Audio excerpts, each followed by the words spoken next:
maybe we can go through these if you want. Yeah, everybody, hello, people. We have a new guest, and I hope you watched some of his pictures and videos. His name is Victor. Where you from, Victor?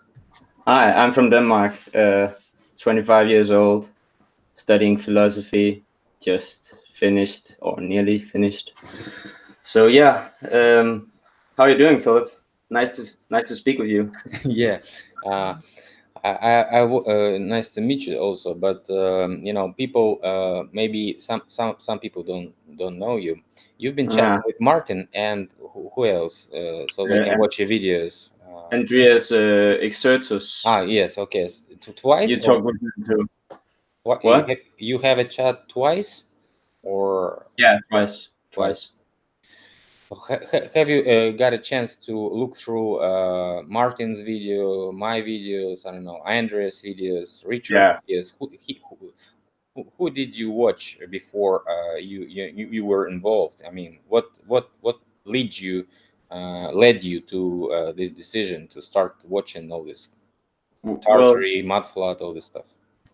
well, well. I think I started watching your videos actually, and it was your 7-part Mudflood series, and it just hit home straight away. I was like convinced from 3 or 4 videos in, and then I started watching Martin's videos, and it just hit home. Every video he made, it was just like bang on, and then it just caught me, and then I started, going through the.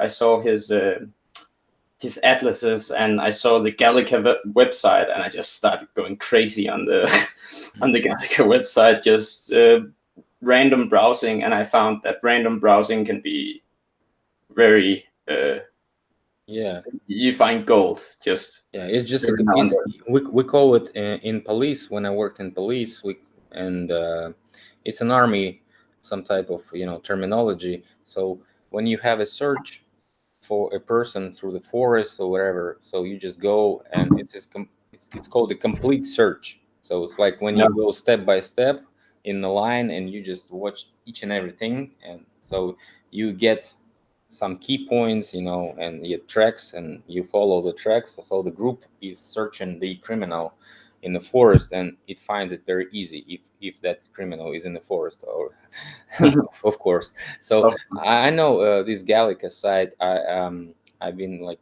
showing it in I don't know, maybe 2016.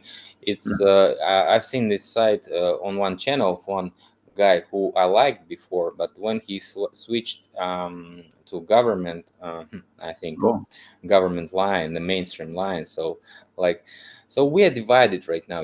So some people just say yes, mud flood was really a real event. It occurred, but they say that the previous civilization was pretty much what the mainstream tells us, like dumb and stupid, like mm, didn't have any technologies.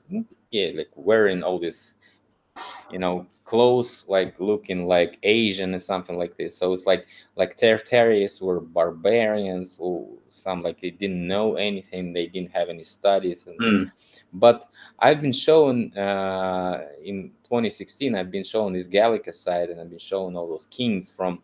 It was a French book from all those kings in different countries, and like they had a bunch of French ones, like cardinals and all those. Kings of France, Ludovic, and all this stuff. And they had also the countries that were also in that period of time they were ruling the world. So, mm. and it had Tartary, and it had Russia. It had like Russia was Moscovia, but Yeah, it had the king of Florida. It had a king of New England, yeah, which was looking like American Indians, right? But they had white faces. They yeah. were Caucasians, but they were wearing all those They wear feathers. these feathers. Yeah, I've Yeah, seen yeah, them. yeah, Yeah. yeah, yeah, yeah, yeah. So, I mean, this is pretty strange. But some people still believe that they didn't have any technologies. What side are you in? I'm on the side that they had technologies, of course. Me too. Me too, definitely. And I think that's why they had to hide it so much, because that's what kills the narrative totally. And I also think that they stole much of the technology and they were kind of envious. Mostly it's envy and greed that drives them, the Phoenicians, I think. Mhm. So, But yeah, I mean, whoever they were, we just call them parasites. We didn't call yeah, them names, right? So because we cannot be sure, because some races, some nations could be also set up in the game, and they could be true. set up to be an assholes, right, in this game. Yeah. So like what we have right now with Russia, like Russia is in blame for everything. Like who's the main asshole? The Putin is the main asshole. Like who else, right? It's easy to blame one guy, right? Yeah, only one guy is an asshole. So of Yeah. course, because you can't spend the money, all this money flow, all this laundromat of money into London, New York. You cannot just throw it um, when Yeah. everything's okay in the world. When everything's okay in the world, you want to invest here, you want to invest there, you want to, like, travel, have contacts with people worldwide. But when it's a war here, war there, you like starting to think maybe I'm something shouldn't risk in this third world economies. Maybe I should take my money back home to United States or England or Europe, right? So Yeah. I think they're preventing people to, diverse to all those world countries should be developing even faster because they have all those resources, all this stuff. But they making crap there, so the people moving towards Europe, moving towards America, moving towards Russia. We're the second in migrants after USA, so it's like, and after Europe, of course, after Yeah. EU. So I mean, what do you think? Were Tartarians actually beaten, or they were just fooled around, and maybe some type of traitorship or something like this was maybe like we had like this Trojan horse game, Mm. like when you put something, and even this meme is going around right now, like, Yeah. but they put USA on those who control the Trojan horse, right? Yeah. So Yeah. what do you think? Were Tartarians actually beaten in a war, or were they set up by their leaders, and were they betrayed? I think it's actually a bit of everything you just said. Uh, that there was a war and they lost and the empire kind of shrunk, and I think the last part of the empire was just above the Caspian Sea, just northeast of the Caspian Sea, and it was called Independent Tartary. And I think the last map it was seen on was 1858 or something, and that was the last part of Tartary. And then I think it, or well, it's still around today, isn't it? With Tatarstan. Uh, Yeah, yeah, yeah. Turkey even pulls all those people that lived back in those times on this Middle Asia. We call it Middle Asia. You call it, I don't know, how do you call it? Like Kazakhstan, Uzbekistan, Tajikistan, yeah, well, Afghanistan. How do you call this? Mid East is where Israel is, right? Middle East, Yeah. Eurasia, yeah, So whatever. So yeah. it's Pakistan, it's India, it's Afghanistan, it's Uzbekistan, it's Mm. Kazakhstan, it's Turkmenistan, right? Turkmenistan with its gas, it's Yeah, Iran, it's so it's like half of the world living there. Yeah, so actually, yeah, it's just a not very big place, but it's a half of the world population right now. So yeah, because it's just huge numbers of people, in fact, and yeah, I think yeah, they probably were the last ones because they got all these names. Because when you hear the sound Tartaria, the spell of Tartaria, you hear two words like Tat and Aryan, right? yeah. Uh, when you try to translate it, just simply, you cannot translate the word tat, right? You No, can translate only Aryan, right? So, but when you translated to Russian, it's all clear and simple because we had Tara. Yeah. Tara is also an Indian god, very high Indian female god. She's name is Tara, and also is a famous name right now in America and many other countries. Tara. Yeah. Yeah. Yeah, Tara, 4 letters, Tara. And Yeah. we had another god, her sibling, which was also the main, the top god of the pantheon of Slavs, which was he was named was Tarch. So when you mix tar and tar, so it makes tartar. So it's like they were together. That's why they didn't say just tar, because Mhm. they had to say tar because Yeah. tar and tara, they were siblings. They were, not married. They were siblings. So That's interesting. That's and really.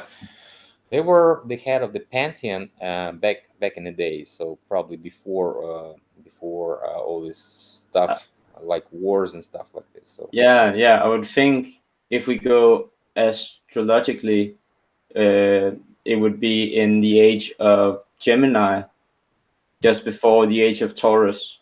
And I think that it was in that transition between Gemini and Taurus that Tartaria was, or you took know, the biggest hit. Yeah, but that's if we go astrologically by it. And I think it's interesting astrology because you don't have to think about all the traditions of men. You can just look to the stars and see if they line up with the history, and that would be interesting to do that and see if we can find Tartaria. And I've heard Santos Bonatti, he thinks that in the Bible the 1,000 years of peace, or the 1,000 year reign of Christ, was actually Tartary Empire, or maybe Scythia, and or maybe the Empire of Rush that you mentioned. One of those three. it's not me that made this empire rush. It's No, like no, no. I'm referring to all this information, just like any other researcher can do. We had Yeah, one blogger. His name is Chansky. He was writing about empire of rush, but when he wrote empire rush, he's also mentioning it's by robots. That's why I'm trying to also think about it, because biorobots could actually explain when we have some group of nations suddenly appearing with no actual explain, right? mm, Because we have it when we see North Japan, and we see all those Ains, so-called Aines. They were living, I think, all the Pacific shore of Russia, and maybe Japan was occupied by Aines, and they were white looking Asians. So I mean, they didn't have all those slim eyes, but no, and they had big beards, right? yeah. Because They Japan kind of people, look like Vikings, right? some like this. So I mean, I think this Viking line was spreading from all the North Yeah, continent, because if we had this strange continent that disappeared, this Daria continent, we call it Daria, the continent that was presented in the map of Mercator, when you see something in where we have the North Pole right now, right? So we yeah. have this continent which was disappearing, and one part of it is Greenland right now. No, oh, yeah, okay. Yeah, and some islands in Russia also are the parts of that sunken continent. But whatever, if we have this line of people, we draw this line from, let's say, Iceland Yeah, towards Iceland, England, which was Scotland actually, because the top of England is Scottish people and yeah, Irish people. That also all this line goes down to Norway. We have Norway, Denmark, Finland, Sweden, right? yeah, Also, we have we call them Finno-Ugrish or Hungarish groups of people in science. I don't know how do you call it in Western science, but all those people are kind of related. And this yeah, group of Muscovites appears from nowhere in like in the Middle Ages and starts to conquer Russia, getting bigger, bigger, bigger, bigger, bigger, and eats all whole Tartarian. And they were speaking the same language. They yeah, understood each other, and I think it's just the traders, like what we have when maybe we explain the division of Roman Empire, right? In official history line, when we have some parts were rioting and splitting, and then this huge barbaric invasion also coming out of nowhere, actually. So it's like, Yeah, and yeah, and we also had the barbarian or savage people in old Saxon times or old Danish times, long before we hear about savage barbarians. And it's very funny if you take the B for the value 2, then T is 20, which is basically 2 as well, and then Barbaria equals Tartaria by the numbers. yeah, I think it's the same name. They just call it barbar because they couldn't understand what they're saying, because you Yeah, know, blah, and blah, blah, blah. And Tartar also, it was, you know, disgrace to some shithole, actually. Like where go to Tartar is like hell, yeah, hell. I don't know where it is. So yeah. In Danish, we also say it's like if we want to say to someone that they should go to hell, like we can say something about Uzbekistan, go to Uzbekistan or something, or Kazakhstan. yeah, Because nobody cares about those places. They are imagined to be desert places. Yeah, yeah, yeah. This is the technology how they betray the people. They betray their own people and actually leave them alone with those problems that they can't solve for us, right? They yeah, cannot solve those problems for us, and they just leave us. They drop us like cats in the water, and you know cats can't swim. Either you learn how to swim like the tigers and lions do, yeah. like leopards, or you die like a cat. So only the predators survive in this game. But I have one technology, actually. I know what to do, and this is gonna be a surprise for my subscribers. But Oh, pretty much soon, I'm gonna talk about this technology because actually it works right now. People are bloggers of YouTube trying to work it out in Ukraine, and they have a lot of success. So wow. I think we can do the same, and it's very easy because you don't have to do something. You just have to follow the algorithm. So I'm gonna be Oh, presenting the algorithm pretty much soon, and I that's think interesting. it's That's gonna be a really really, really interesting. good surprise if we do it because it's gonna be working very fine. Okay, so you Wow. wanted to present something, I think. Yeah, yeah. Let's show some views. It was Okay. quite a long, quite a long introduction, but Yeah, yeah. Well, it's let me see. How is it over? I So have now to. you see what I see, right? Yes. Okay. So okay, I created this folder for you, but yeah, okay. There's a lot of good stuff in here. Let's just this isn't okay. Maybe the quality's not that good. Let's look at the giants. I think you've seen this one before. You're seeing this, right? Yeah. Okay. Yeah, and I always think these giants are interesting because they look kind of I don't know. They look Viking to me right now. Isn't like a mixture of Persian, Viking, Tartarian. I It's mean, weird, right? you know, the people were worshiping Welles. Welles is the god of. He represents sometimes with those horns because he looks like a. He has a bull head, and you know even Bible says don't Hmm. you know pay the golden bull or something like this. So Yeah, yeah. Welles- That's from the age of Taurus, where the Phoenicians were very powerful in their city of Byblos, and Byblos is basically Jerusalem today, I think. Um, and that's also where the Bible were created by the Phoenicians in Byblos, or Byblos, Byblos.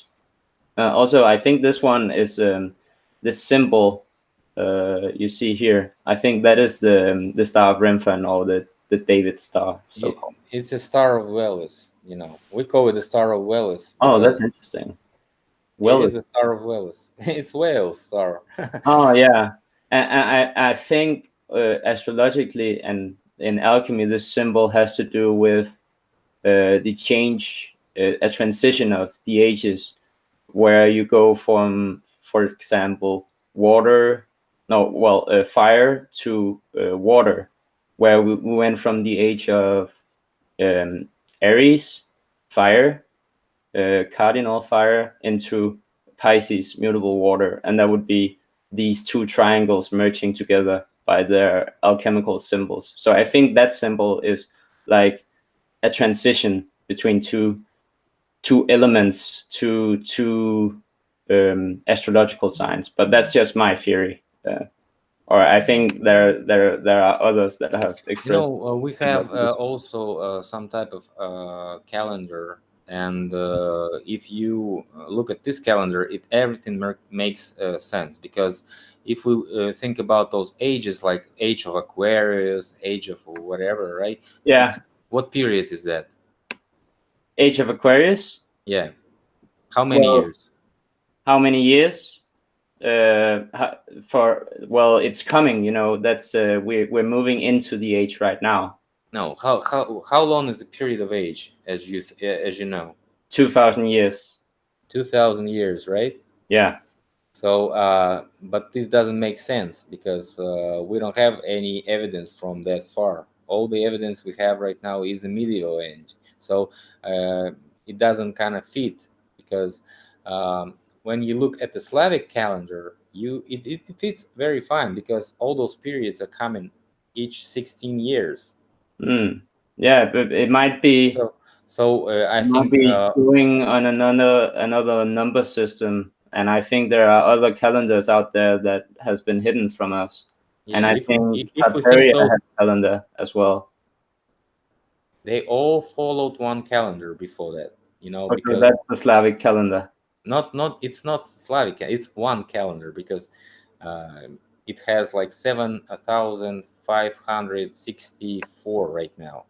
So it's like 7,564th year right now, Oh, okay. and it has a cycle of 144 years. It's called the circle, and each circle has 16-year periods. Mm. Each period has its totem animal, and one of them and God, and one of Yeah, them animals is the bull, and the bull is Wells. yeah.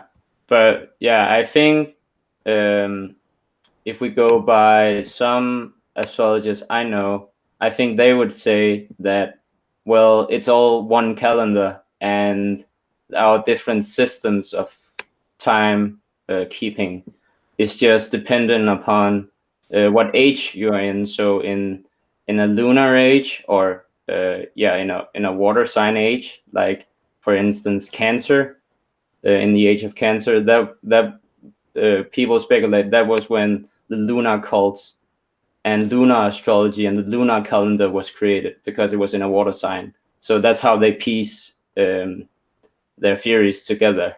And I think it's interesting to do research by that. But of course, you don't have any data, actual historical data left from those ages. And that is in line with what we think, because we see a world that is being demolished every 250 years, I think. Or what do you think, Philip? How often do you think the resets occur? I think we should only guess about it, but as long as we know, the last one was in 19th century, so the previous was probably before like 17th or 18th century. But as you can see there, we'll show the pic again. Yeah, The giants have 22 above their heads, right? yeah. And So yeah, sorry, go on. so it's like, why all those people numbered? Have you researched that? No, but I have seen these. Well, okay, I haven't. I haven't researched that in itself, but I have seen on other depictions that are very similar to this. They are called carousels in the French, I think, and they number all the different elements of you know the. It's kind of an exposition in the old days, I guess, and so they would number them, and then they will have small descriptions, like, so this could be. they would call, for instance, these giants and where they were from, and they would call these where they were from, because it's basically trying to showcase all different cultures. I think, like an exposition does later in history. So I think the expositions were like they came from this idea basically, and you also see uh, dwarfs or the little Look, people. look at the guys with on the horses on the number 11. They have two pairs with two how do you call them, spires, right? Yeah.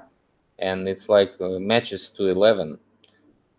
Oh yeah, that's interesting. And you also see giants here, right? They look like the giants from Patagonia, because in the depictions we got from those, they are nearly always like half naked or nearly naked. And uh, I think it's the house Farnese or Farnese. They have this depiction on their coat of arms. Also, the Danish crown coat of arms have like this giant with this club, I guess you could call it. Um, and it's interesting because in art, I found Hercules. There's this statue in Rome that's called the Farnesian Hercules, and it's basically like one of these guys, like a giant, like big. So what's up with those? And look how are these regular sized ostriches? Because if these are regular sized ostriches or something, well, if they are ostriches, these guys are pretty big, and these guys are even bigger. You see?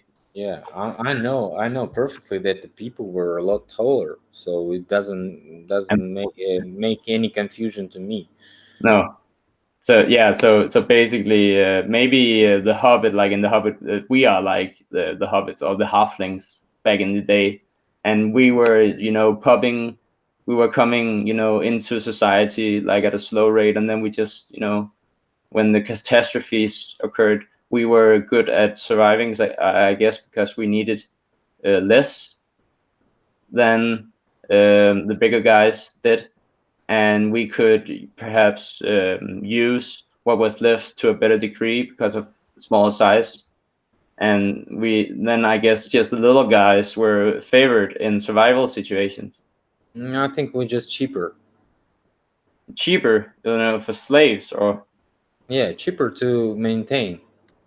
well, yeah, I guess you could call it that. But you would have some people that would be, controlled. But don't you guess that would be a lot of people, back in the day that weren't controlled, were not controlled, and were just, out in the open, roaming free around, doing nothing basically. That's where the government was established first. So as soon as Yeah, you had an empire, that's when it was all you know mixed up. So people actually lost the idea of their lives yeah, because didn't know how to do it. it's like when you have a small room, you research everything in this room, right? You know everything in this room. So I'd like to people to watch what you present and then talk. So I mean, but when you get tired in this room, you want to get out of it, right? And then you Yeah, search the world, and then you maybe want to go to other places, other countries, other continents. That's where in sailing, right? yeah. All this navigations comes out. Maybe you have an air fleet, so you can travel by air. Why not? Hmm. So this is where all this idea comes. But actually, we're not talking about this right now, and probably people would get bored. Let's just Yeah. follow your presentation. Yeah, okay. This is the Nordic Arts Exposition in Copenhagen. It is basically right next door to where Tivoli is right now. It's like this in the center of Copenhagen, right next to the train station. There is an amusement park that is very famous in Copenhagen, and this is like in 1890, I think. And there is this light tower, and it is electrical. And remind me, Philip, when did electricity get invented by Edison? Wasn't it 86, The 1886? first one was Yablachkov, and his lightings was like 1860 something. Oh yeah, And but the commercial electrical lighting didn't come out until I think 1886, right? yeah, probably, but And that's still, their official narrative, of course. they were using gas Yeah, illuminate the streets after 1850s, I think. yeah. And Also they say, today we're gonna have a premiere of Richard's video, if it's not yet premiered, because it could be uploading slowly. I don't know why. So, and we were talking about the Starfords and probably the connection of Starfords to the gas, and so this is mhm. the possibility that each and every town we have right now, each and every big city, each and every uh, huge old city, right, has its own gas. Yeah, yeah. And I think I have some pictures. I can just quickly show you my regular pictures here in Stafford. Just recently found some Stafford images that show that they indeed hold gas. Oh, it might be too hard for me to locate them right now. Okay, but I can send them to you at least. Yeah, yeah, it's Um, fine. Just follow up with the exposition. yeah. And so more illumination in Copenhagen, and they were just very flamboyant. And then here, I guess it's some royal celebration with Norway and Denmark. Doesn't look like they were saving some money on those holidays. Like it was all eliminated, right? And I think they kind of couple all these illumination pictures with festivals and carnivals and royal weddings and stuff like that to mask that this was pretty normal. Well, not all these lights, but you would have illumination in the streets at night, every night, I guess, and that's why they try to confuse us with like all these parties and stuff like that, I guess. But I don't know that. It's just a feeling I have. But at least we can see that it was possible to these people to light up a whole city like no problem. Yeah, probably. And this is more of the same tower as before in Frederiksberg. Yeah, that was where it was in Copenhagen. Um, and oh, this is missing people in Copenhagen from, I think these are like between 1860 and 1870. And there's supposed to be a lot of people in Copenhagen at this point. Look at the And boats. How many boats there are? yeah, and there are a lot of boats and Probably no some people. horses there. Yeah, there is a card right here, but that's what you see in all these people or in all these photos always, Philip, in these empty cities. You have like a group of people that are walking or passing through the city, and then they take photos, and then some of those people get in the photo sometimes, and that's the people we see, I guess, because Yeah. the city is totally empty. And I've been saying it's probably stage pictures, so we cannot just We cannot be sure, but it's yeah, very weird that you make a hoax and then all the hoaxes you have made, you just put them into an archive and nobody sees them. It's like a reverse logic for me to if you make a hoax, if you have created a lie, you want to tell the lie and repeat the lie, and that's how lying works basically. If you want to make a big lie, and I think when these are just like, been dusting away in old archives, I think it gives it much credibility that we can find all these in there. But yeah, uh, they may be staged. Who knows? It would be nice to have some photographic experts looking at all these, uh, you know. I think experts will, will lead us to hospital. Say, "Hey, you guys are Yeah. crazy. This What I meant was to say, reversed." I would like someone who is interested in all this, who happens to also be a photographic expert, to look at all this and tell Yeah, us what you they think. never been in the 19th century, never had those photographs taken by themselves. So it's like you have to invent a time machine and then to research it for real. But Yeah, they're like indoctrinated with all this paradigm that it was exposure stuff like this. But we see some pictures when exposure that just doesn't work, right? yeah, yeah, and I'm not very I haven't looked too much into the history of photography, but I've seen Martin's videos about it. And this guy Cornelius, he was definitely a Freemason, and that's interesting, right? That they always invent stuff. They always, if somebody has invented something important or done something important in history, you can bet a lot of money that it was a Freemason, I would say.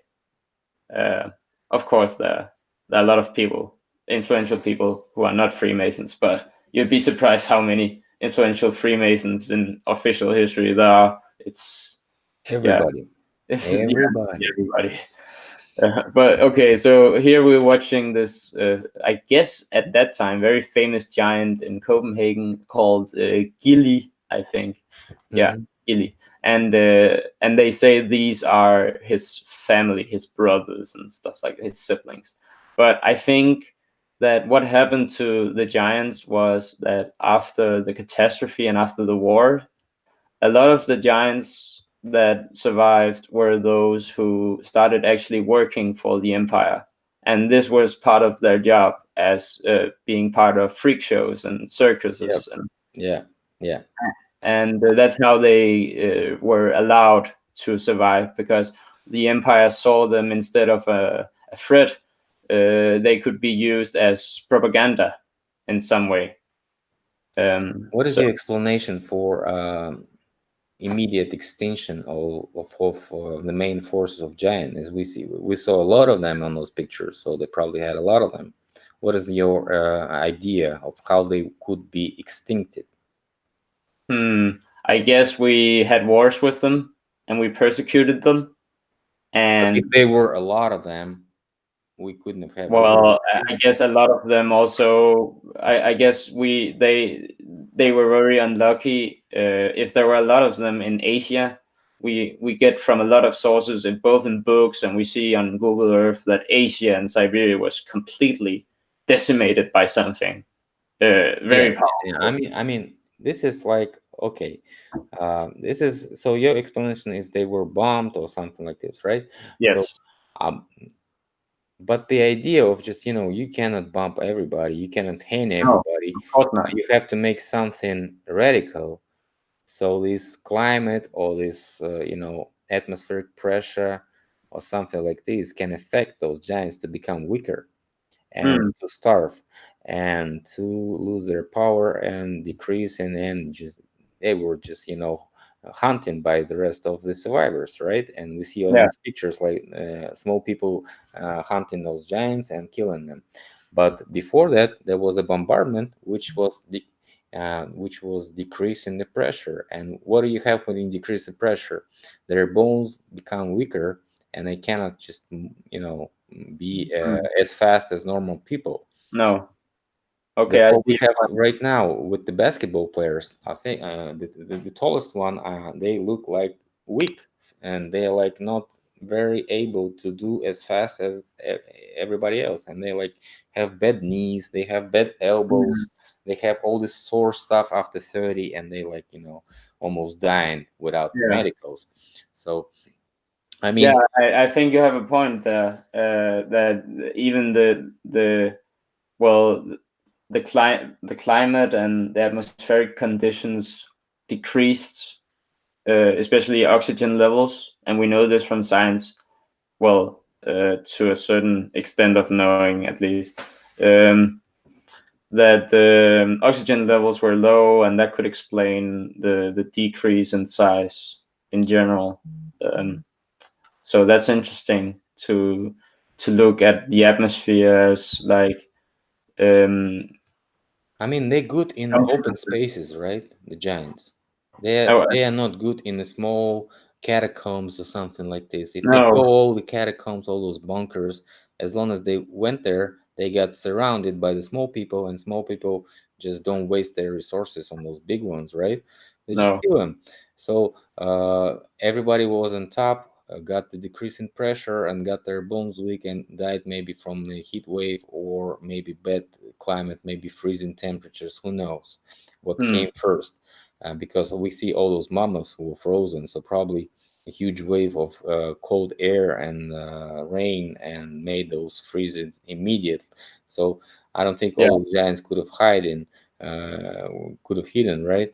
And so this is would probably explain when why they were not fighting back, because they couldn't, because they had all this weakening power and force. yeah, Probably some of them were who betrayed the other giants, went on the side of small people and started maybe having some relations like master and servants. But as we know about the Gulliver book, Gulliver Travels, right? yeah, He didn't quite he wasn't a master in the land of small people. They were just, doing whatever they wanted to him, and yeah. catching him I get that. tying his feet and his legs. So I think it was pretty much the same, and that explains a lot. Yeah, I think you're right. And there are also some that say that Martin, I think he talks about that you have these homunculus or small people, and they are basically like the clever ones in society. So the big ones are not the clever ones, and the elite, or the Phoenicians, or well, the controllers or the parasites, they like to present the tall people, at least from antiquity, Egypt and Persia, that the giants were like the elite, like a master race. But yeah, here is more of Copenhagen from the Yeah, we had like 1840s. master race. We had a king, right? In the chess, Yeah, we have a king in the chess, right? And what can I do?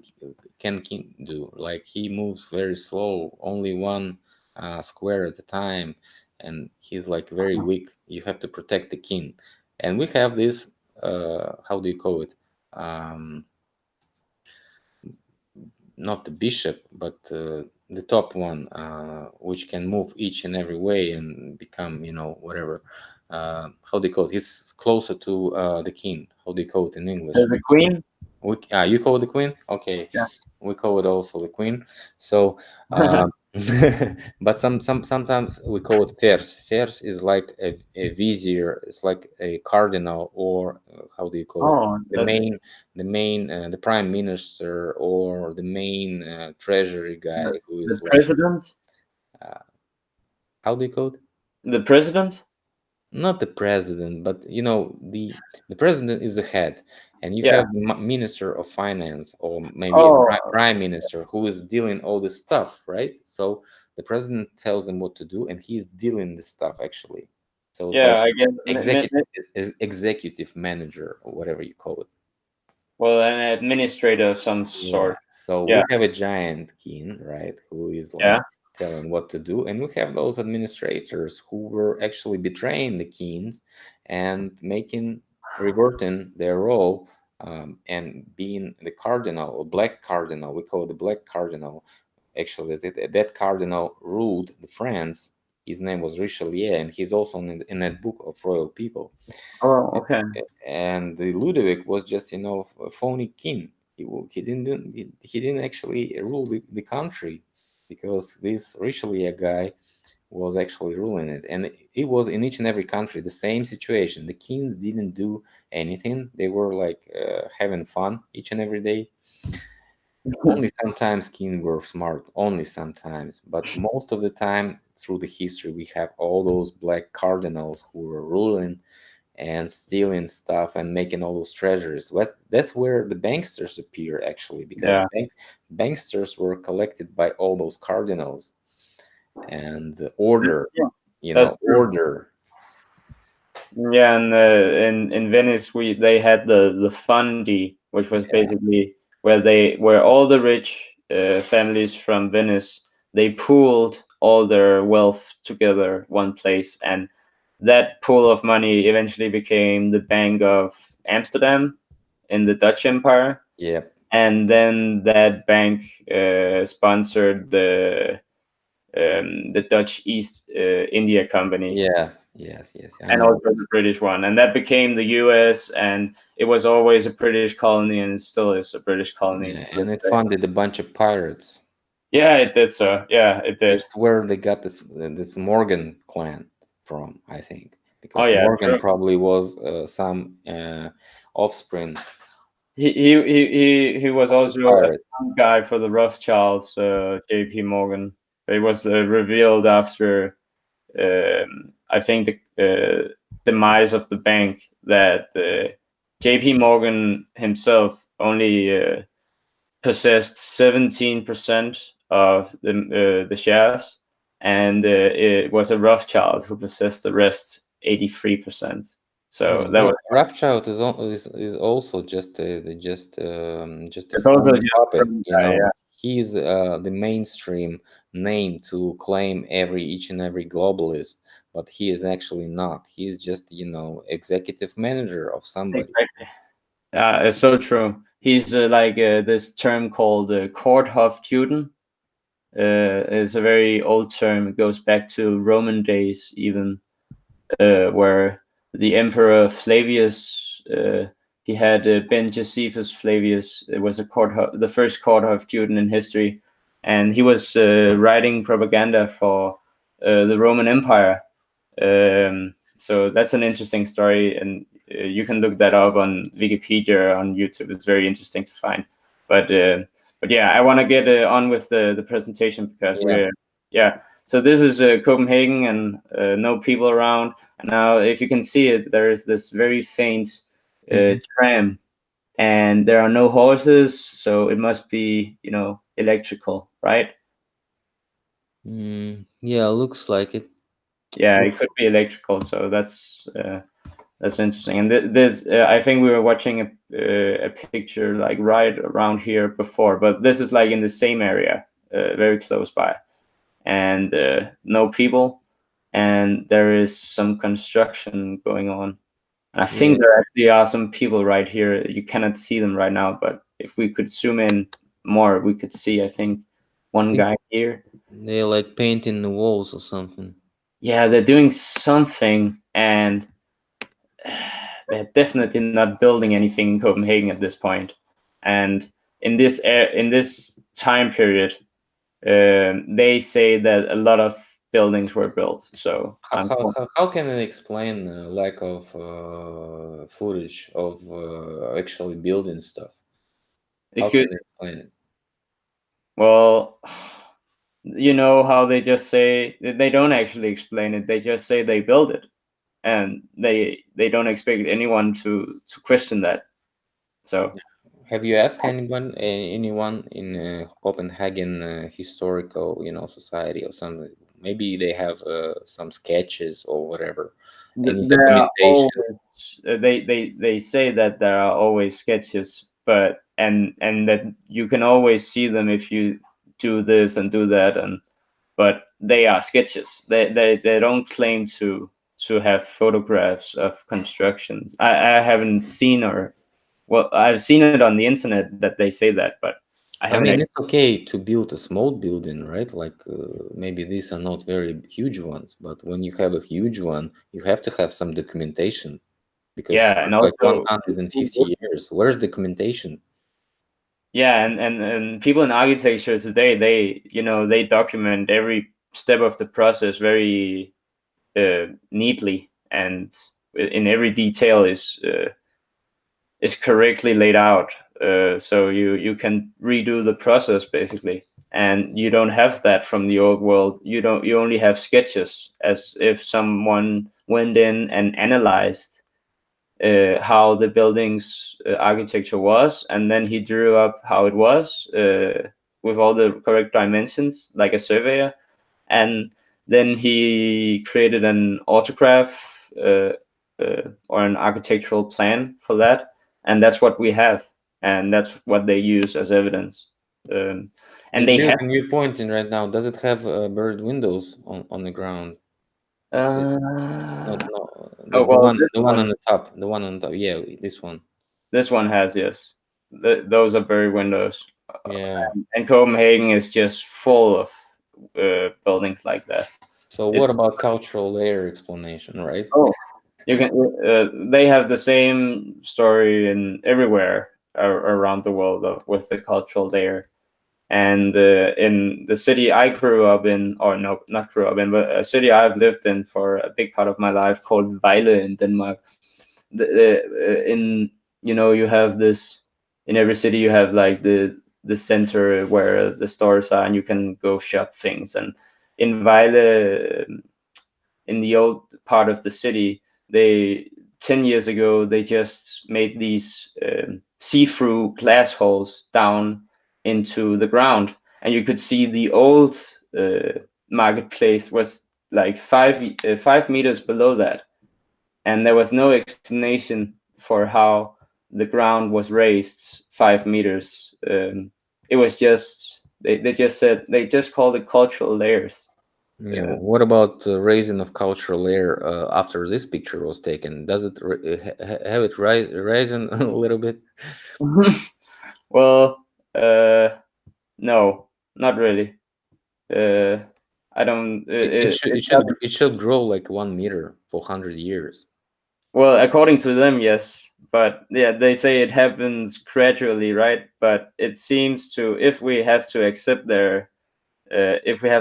like their theory, we would have gradual growth of cultural layers still. But I guess they would say that we became so smart at one point that we figured out how to Started be cleaning his clean. crap, right?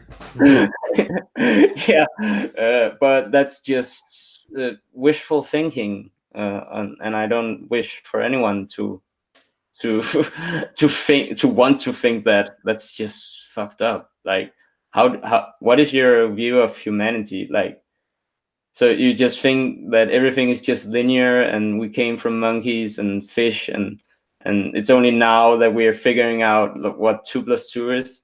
It's just makes no sense. Well, to me at least. Sorry if I offend anyone. But this is also missing people in Copenhagen. It's not. Yeah, we had a dog or something, right? What is it? So the dog, Yeah, I think it's a dog. so But was it standing for 30 seconds, right? And not moving? oh yeah, that's a good point. So yeah, that this would have to be a very good camera. Yeah, to And they have. it's like a 1860s, right? Look at the picture. Yeah, 1860s, I probably. think all these photos are between 1845 and 1880. 1885. So, but I've already learned how to distinguish. This is, I bet this one is 1860s because I know the quality they show in oh 1840s. Like everything is all like all this blur around. no, And you have those yellow tints, right? Yellowish. hmm, You've seen those. I have a bunch of the yellow ones. You'll see. yeah, Oh, yeah. this is an old. This today. So it was restored at some point, and I think this today is what is called Marmorkirken in Copenhagen, and it was called Frederikskirken at a later point in history. How do you translate it from Marmor is a marble. So the marble. Right? marble, right? Yeah, Okay. and it's very very beautiful. But So so so this is I think this is after the fire in so do you, seven. why does it have trees growing on the top? Yeah, that's a very good question. How do you explain the? I think sometimes, Philip, I think those mud rain theories need to be looked at some more. Have you No, heard? when you have a dry mud, what do you have? You have dust. When you have dust, what do you have? You have dust everywhere because if you don't clean this dust for like 10 years, Hmm. just Oh yeah, imagine it blows around. dust storms will be covering all the cities, Hmm. all the roofs, all the stuff. That's why the trees starting growing almost But because it, it's wet. but It's it's wet. weird, right? But look at this, because this is the only ruin in the city. This is good. This is bad. And then you have trees here, and this is all fine. So maybe these were built right around. No, I mean they just didn't restore those huge temples because they were probably destroyed as the main objects Oh yeah. of the city. Because when you conquer the city, what do you do first? You destroy the temples, right? Hmm. Because if the temple was a pagan temple, it doesn't fit in your paradigm anymore, and you don't want people to be stay pagan, right? You want them Oh. to be Christian. So that's Hmm. how you destroy the stuff. But you Yeah. keep you stay pagan in fact, because all those masons and all this architectural style that we call colonial style is still a pagan style, and all the stages looking totally Greco-Roman and antique, right? Yeah. Yeah. So, Totally. so they were left. They knew that the paganism is real, and they stayed in this paradigm, and they get all this cover up with Christianity and those Abrahamic religions just to let the people become slaves, literally believe their words and all this stuff. So be abused easy and not learn any science, not look around, not research, just believe and be indoctrinated, because this is what my explanation about those abandoned antique ruins everywhere, because they wanted that didn't want them to be restored. No, they want to destroy them. It seems. And Just like Colosseum and all this stuff, they just rebuild it, and it's even written on the Colosseum that it was rebuilt by some pope. So yeah, he rebuilt just a little part of it, and just for it to not to totally uh, but they say it was built by Flavius, Titus Flavius, or was it Vespasian? One of those two built it 2,000 years ago, supposedly. Yeah, but it was restored in 17th, 18th, and 19th century by the Pope. So That's this just is, weird because in that period of time, I guess there was not a lot of in some of the books I have on Italy, it looks like Italy and France and a lot of part of Germany was just mud flooded ruin country for a very long time if we go by the timeline in those books. But that would have to be for in another video. yeah, we had pictures when we have a huge pile of mud close to Colosseums. So it's Yeah, we have seen those, and also just Rome, like very far back, like in the 1500s and the 1600s, was also completely mud flooded at some point. yeah, only So Mussolini unearthed it. yeah, and so it has been unearthed and mud flooded at least twice in what we can see. So it's very interesting Rome, and I think it has more layers than we can, and sometimes maybe also just regular volcanic eruptions in Italy have caused a lot of local mud floods. That Yeah, yeah, sure. I'm pretty much agreeing with all these volcanoes, because I've seen a couple of them by themselves. So it's totally looking like a clay after it's drying out. yeah. Oh, look at this. This is like I think it's more artistic view of. I think it was this was between Sweden and Denmark in the 1600s. I'm not quite sure, but at least some. It's around Copenhagen area, and you see all this star fort formation, and Mhm. it's just very artistic. But yeah, So they were in the same union of Hansa, and they were fighting each other. yeah. At some point they were, and then they came together in a union, and basically decided not to fight anymore. So Mm. yeah, I think it was. So probably it was back where this Carlos was the king, right? Yeah, I think so. But I'm not. I haven't actually. I haven't looked too much into the Danish side of all this quite yet. I have looked at a lot of cities where I'm just walking around and browsing them, especially in my city. And I have got a camera now. I'm ready to go out and film a lot of stuff. Yeah, it would be Uh, nice to see some footage. yeah, because we don't really have a lot of activity going on in Denmark. So I guess I'll have to be one of the first. But Um, I'll wait for warmer days because it's very cold still. Yeah, I know, I know, I know. So yeah, but okay, this is more of the exposition, and they always have obelisks in these, I find. And this bottle, I think it's a very famous bottle, still standing in Tuborgvej in the southern part of Copenhagen. And yeah, I think this is the one, and it's still standing around in Denmark somewhere else. But and it originally had like this lighting device on it. Look at the column to the right. Yeah, the obelisk, or yeah, the column. And they have one. Um, there are a lot of small obelisks standing around in Denmark in weird, like random places. There's something rotten in Denmark, as Shakespeare said. This is a restoration of, I think, 1870, somewhere in Copenhagen, and I found this. Yeah, looks like they putting up the crosses on top, right? Yeah, and is this like a casing for Yeah, the? just yeah, Yeah, it's a rebar reinforcement, something yeah, like that. something like that, right? So I think that was interesting. I've not seen such construction photos too often. They are hard to find. I And mean, look at the right part of the roof. It's totally completely built and doesn't look even restored. So I mean, they changing only the part with the cross. yeah, you It's might like be the right. middle part. And, Yes, and here we have a flag in the guy's hands or something like this. Or what is it? Another cross? What is it? I think it's a flag. This is a flag. But Flag. yeah, it's a Yeah, isn't it strange that 4 or 6 countries have the same type of flag, yeah.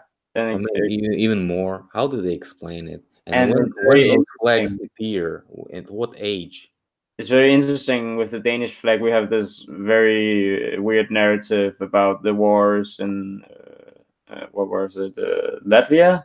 Uh, the Yeah. Oh well. Lithuania, Lithuania, Lithuania. Yeah, and they say that our flag fell down from heaven. It's a religious story when you hear it. But I have found by accident out something very interesting going through my own family history.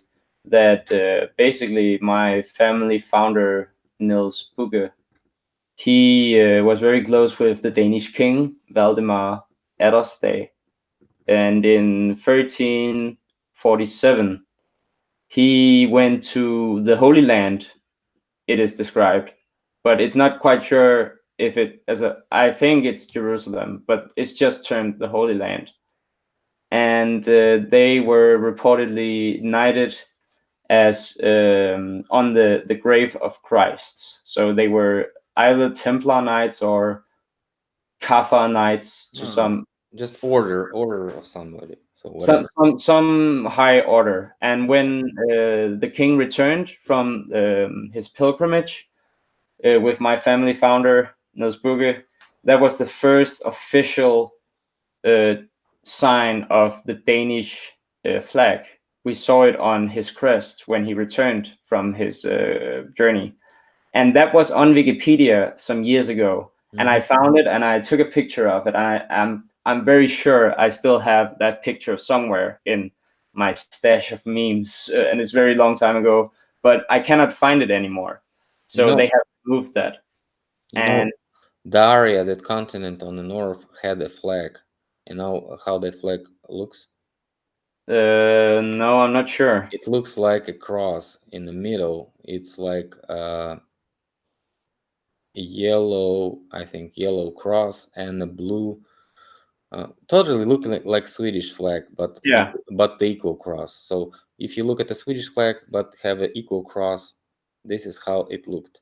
The oh, flag of the area, and it represents the four split part, because when you look at the diary from the air, you have those four rivers, right? yeah, yeah, Hyperborea, yeah. So that's why they probably were okay with those flags, because they were probably the same type of persons. They were just evacuating the area and Mhm. spreading to the northern parts of Europe and Eurasia and maybe Northern America. And I also think that we talked about Tartaria, the word after the suffix aria. I think perhaps originally it was Aurea or Tartoria or Orient for the Orients instead of, because everything just seems to be No, no, no. where our Aryans is history okay started. because Aryan is definitely the case. Believe me, because Aryan is the name of those who were farming. It's a farming class. Okay. So the farmers were Aryans, and it's called in Sanskrit. So it's Sanskrit. It's not something Russian or whatever. It's Sanskrit, mother of all the languages as we know right now. Yeah, So that's interesting. I haven't heard you talk about that before.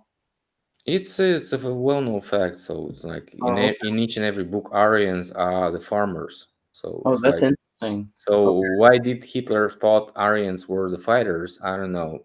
He was Mm, very wrong because Indo-European languages all started from Sanskrit, and Sanskrit has a definition for Aryans as the farmers. okay. Yeah. Well, But that's but interesting. but in Russia, all the farmers could fight, of course. So Yeah. No surprise there.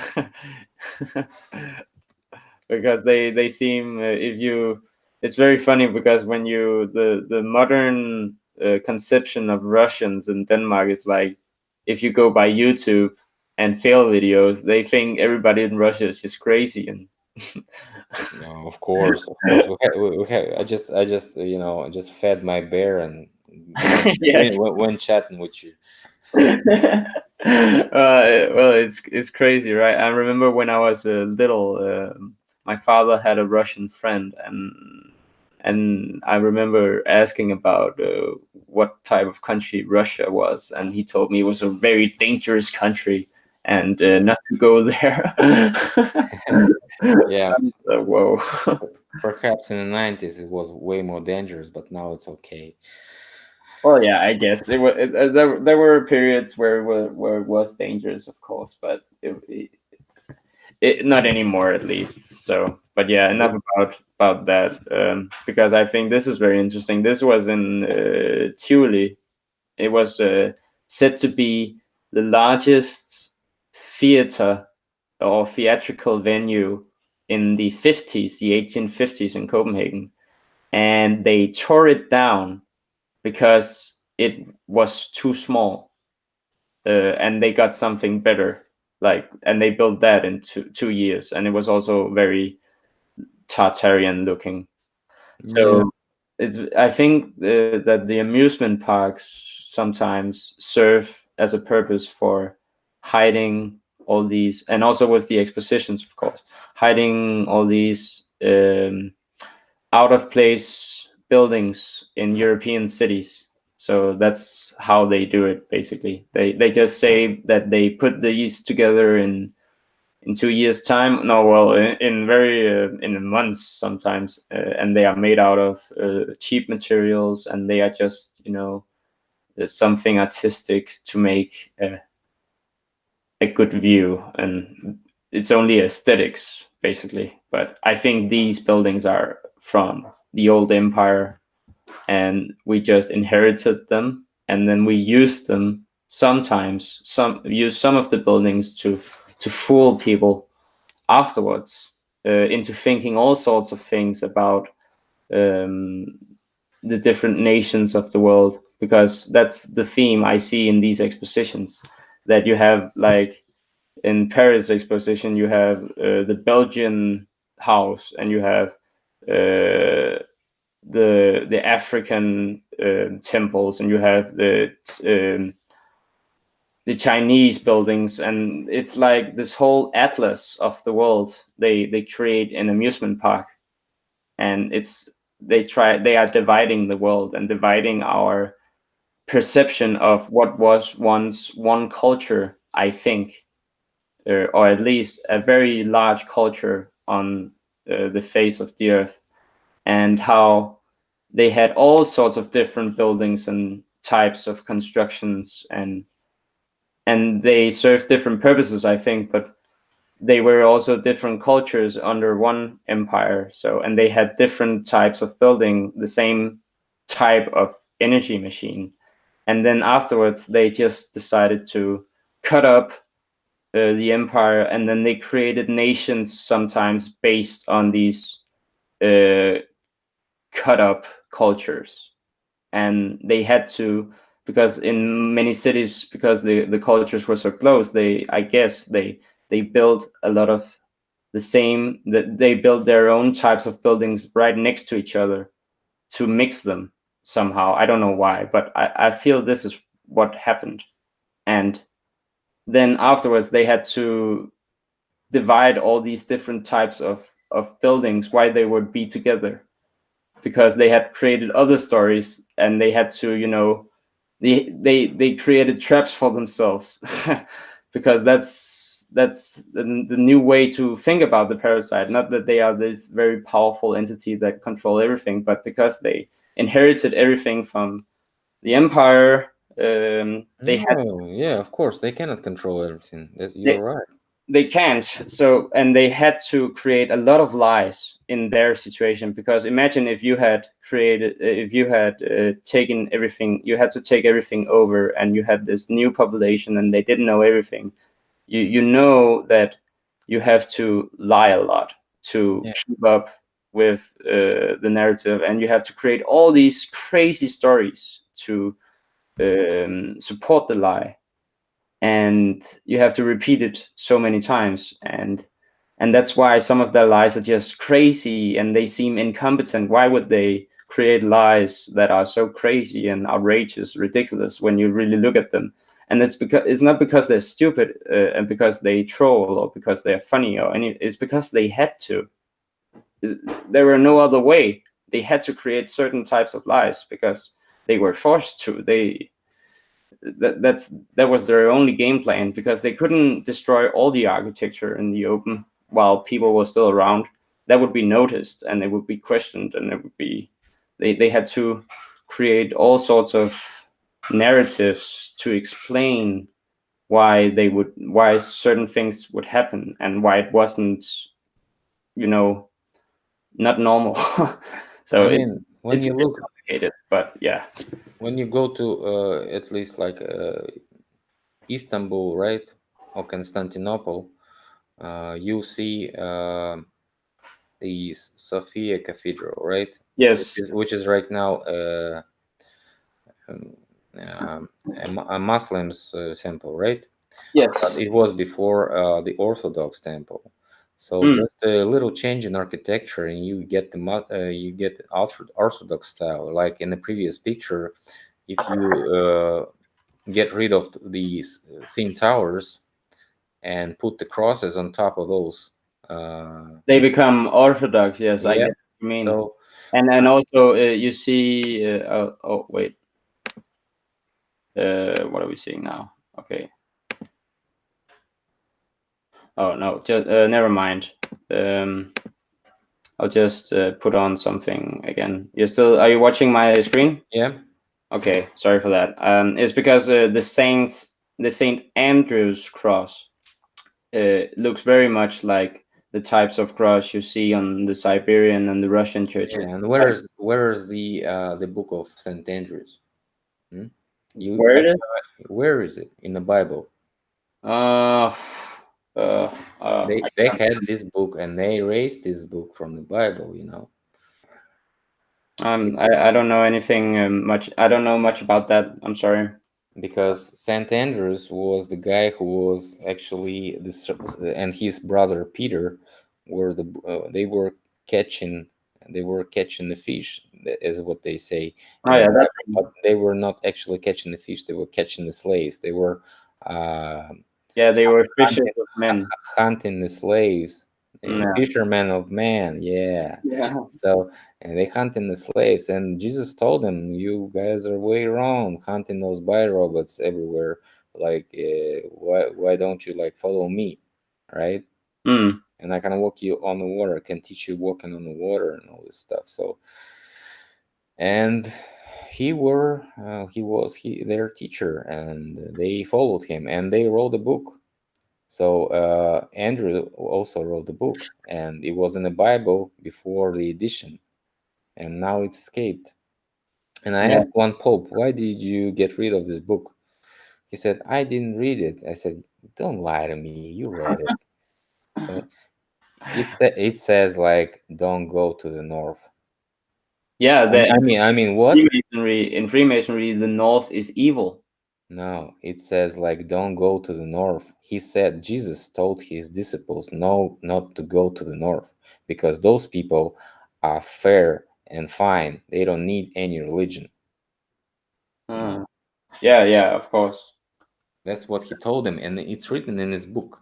You know, So that's why, and also a lot of there are a lot of gospels, and they erased a lot of them. So and in the other gospels they talk about, or in some of the other gospels they talk about certain topics that you just cannot know about, certain ideas, like as you yeah, just mentioned, Philip. and they put him on his cross. He died on his cross. You know, have you heard about it? Yeah, yeah, I've heard. I live in Denmark. We're a Protestant country, so called, and Protestantism is from Venice originally. So So I mean, the Saint Andrews was murdered on a different type of cross, and it yeah, was it was wasn't like, it? It was bent. yeah, like a flag of Russian Navy and British, I think something. So also having this flag Yeah, it's just like Scotland. in Scotland also, yeah. Yeah, and when you put the Saint Andrews and the Saint Patrick's crosses together, you have the Union Jack. Yes, yes, yes, Yeah. yes, yes, yes. So and that's the double cross, and we all know what the double cross mean. To make a double cross, right? That's to be deceitful. So, but yeah, this is the same. One is called the Bazaar. This one still exists, and they still have lighting shows exactly like this. It's very interesting if it is the same technology, but this is before common electricity. This is like the 1870s. The stamp is from, if I remember correctly. And so they had these illumination technologies also in Copenhagen, right in Tivoli. And look how the crosses themselves are made of. Equal crosses. These are equal Yeah, crosses of the e- area. equal crosses. Yeah, exactly. That's interesting. I haven't noticed that. They are not your regular Chat T. chat with me more, and you I'll look more. you get the eye, yeah. Yeah. Okay. Yeah. I guess that's. I have to look into more about the area. This is Copenhagen. I think. Yeah, Copenhagen a little later. I think this is a later photograph. I don't know why it's in there. This looks like Oh, 60s of 19th 20th century. yeah. Yeah. Exactly. But look at the domes. Yeah, Yeah. And this very is that was the church that was in ruins before. nice. It looks like totally the St. Isaac's Cathedral in St. Petersburg and Capitolium in Washington D.C. and Rome. What do you have? St. Paul's Cathedral, right, in Yeah, Rome. it looks like the same post cathedral, very much so. And these were this is very much how it looks like today with this dome and stuff. But it doesn't have these two. Hmm. They were removed, or well, they were demolished in the fire in the 1700s in Copenhagen, and The fire. that was a fire. Yes, I can't remember. Yeah, you always hear about the fire, and it was very funny about how this white marble always burns, like, and the flames are always like 100 meters tall or something in the pictures we see. Marble construction proves that it was built back when the weather was softer, because marble is totally affected by the humidity and the temperatures. Mm. If it's get a low temperature when it's freezing, water is crushing the marble very easy. So Oh, that's interesting. Do you have a video on that? It's a well-known fact as the physical qualities of marble. Nobody puts the marble on the outside walls in cold areas because it's totally nonsense. Okay, yeah, well, that's interesting. That's very interesting. That is because Only in hot land when you have hot weather. and we think that I think that the Danish history is very much rotten. Like in the northern countries, we have in recent history not been told about that we had a warmer climate. I think in the Renaissance and before that, Do that you, the do you climate have was any pictures when the people have warm clothes on after 19th I century? just found I Before just 19th. found a picture today of some pirates coming to Denmark. Like one picture, but it was very interesting because the only buildings that were around were Roman temples, and the Danish people wore togas. So basically, yeah. Oh, no kidding. Uh, Very but yeah, I have that picture on my phone. But I think I will share it very soon. So. okay. And this is the Nordic Exposition in Copenhagen, and it looks very much like the building, this train station we still have today with these Red brick, and domes, brick. huge arches. It's Yeah, all Tartarian style, and those towers, of course. yes. And someone pointed out that construction-wise, it was very weird to have towers like this very close to the ground, but I couldn't understand the argument because I'm not an expert in construction and in constructing anything. But I think I thought I would ask you: is there anything about like the construction of this that tells us that it's mud flooded, perhaps that it was perhaps taller? I Seeing, mean, the problem is that you have to do an excavation or have them do it, and then you go mm, there and sneak and picture it. This is how you find out because there's no other way they're gonna let you in there. They'll oh, tell you it's anti-terrorist attack or something like that. but Don't do it. I know personally that Copenhagen is full of tunnels and That's what I'm talking about. yeah. That's Uh, how we find out our evidence because when you see a building that which has buried windows after excavation, it's a proof, right? Yeah, So it's a proof. any building around is also has buried windows, so it's a kind of leading us to conclusion that those buildings also have underground floors. Yeah, And when you get lucky, you go there and check it out by yourself, and you see it's truth. That's what yeah, I'm doing. And near my office, I'm just sneaking all around all these cafes, restaurants, and looking if they have those buried windows inside. yeah, and that's also what I want to do when very soon because it's Yep. very easy to convince people that you can go and check as you know it's not something you're not asking a lot doing that. Yep. So, and Rebel Without a Pause, shout out to him. He's a cool guy. He does that a lot, and he films it. Yeah. So if you want to get some inspiration, you can go check out him. Yeah. So Actually, so yeah. Well, okay, I guess we best also move on. So we get to some of. I have some other stuff I really want to show you. Oh, it's because it's all fragmented. Okay, I want to show you um, these round forts because in your live with Richard, you yep. talked about other types of forts, and I think these are very interesting. Um, I found these in a book on Errara, the Zurich library. I can link it if you want Yeah, because you can. If you want me to post any links under this description, just send me after the chat and I yeah, will put them in. I'll do that because especially this one is very interesting. Look at these. It must be 1, 2, 3, 6, so over 10 stories high, tall. Sorry. Uh, and very large compound buildings, like Yes. something very modern looking. Very thick walls.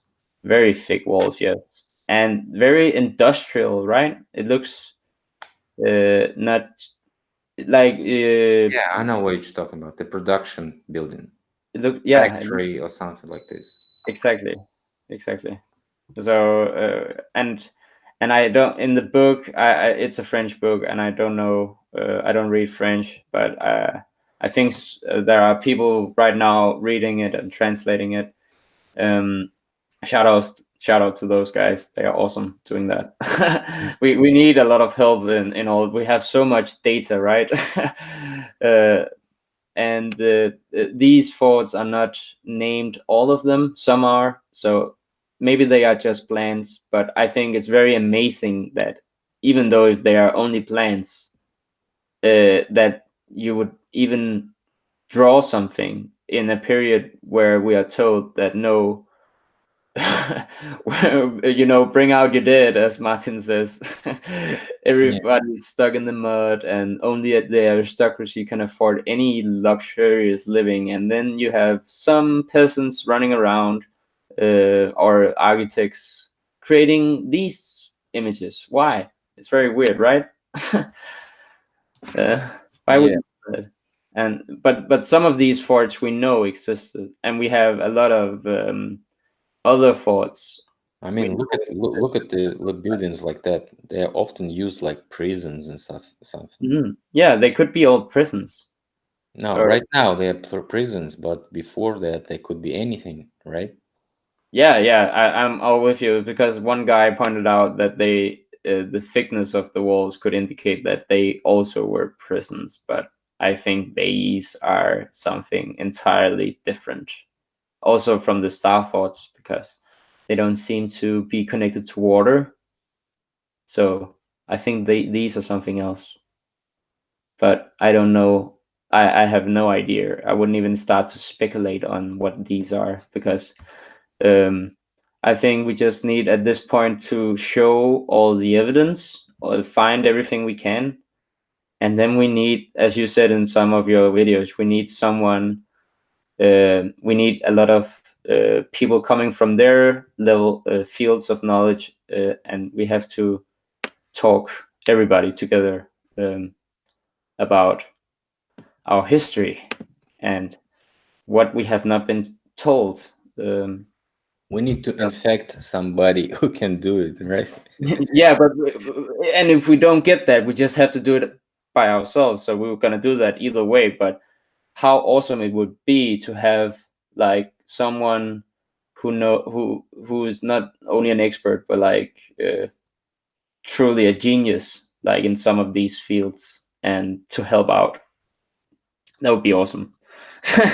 Not that there aren't geniuses already helping out, but someone. It would be nice if someone like in knowing much about forts would join the conversation, and yeah, I just think everybody is a genius, in fact, but we just been under the frequency, and this frequency doesn't let us think as we used to, and have the fast thinking, fast making conclusions and reactions, right? yeah, yeah. You might be right. I also like the idea that we all have the potential, or like the divine spark, or as Plato would say, um, or the beauty, or we all have a little part of God inside us. It's like the survival show. You start to survive since you're born until the day you die. So it's like, Yeah, somebody sees it like that. Uh, there are a lot of viewpoints, luckily, but oh, this triangle is very fine. yeah, Looks look like, at yeah, looks like that. some energy field production blueprint. Yeah, and it has, this one is kind of like, it has elements of being, the regular star fort, and then these rounded forms as well, also in the middle. And It looks like energy fountain. Like you have water around it, you have the fountain of sparkling water in the air, yeah, and those drops of the water, the vapor, connects to the water on the border of the star fort and creates this power field, which doesn't let charge power field, right? Oh, yeah, that's interesting because if you could get it to spin also, then you could create a sort of Have you heard about vaporization, all this stuff? yeah, Vapor.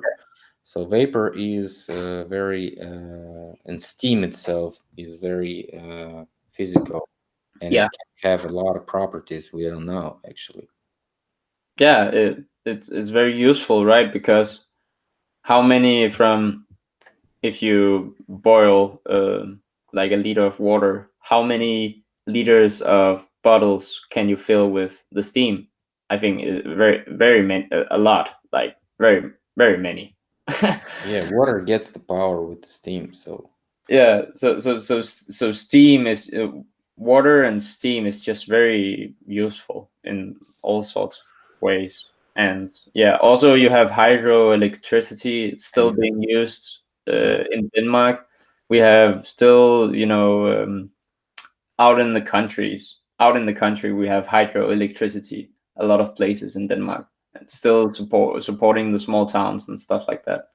What It's still about ultrasound vaporization? How does it sound to you when you hmm. have ultrasound vaporizes water into a cold vapor, which also has some properties? And what about the water meals?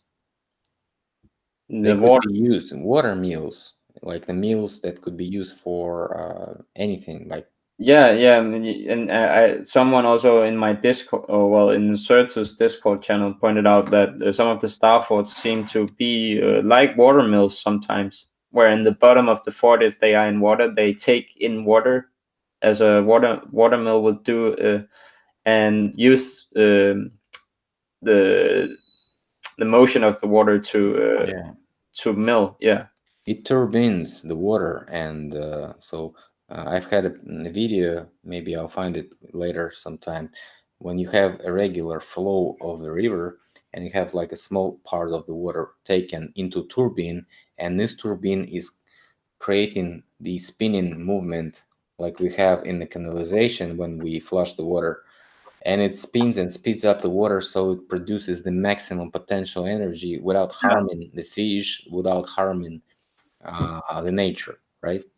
And creates this flow of energy towards the power, which can power the cottage or maze, whatever estate, real estate, or maybe even a huge town if you have a huge flow, right? Yeah, yeah, I agree. And well, there's so many interesting things about it, really. Look at these also. Well, they have they sometimes I think if you look at these as wheels, would it be interesting to conceptualize if these could be like wheels turning sometimes? If they could, if you could see these as wheels, maybe these could perhaps move around, like turn, revolve in like a I mean, circle. what is first, the earthworks works or the brick? It's a Earth good is question. earthworks. So they first they did the earthworks. So this form could be used to produce some torsion energy, right? Yeah, that's why I think that maybe these the some of the parts could like be wheels on wheels. Yeah, I understand. But I mean, the bottom part is the earth, which was brought into some type of how do you call it? A wall, right? Hmm.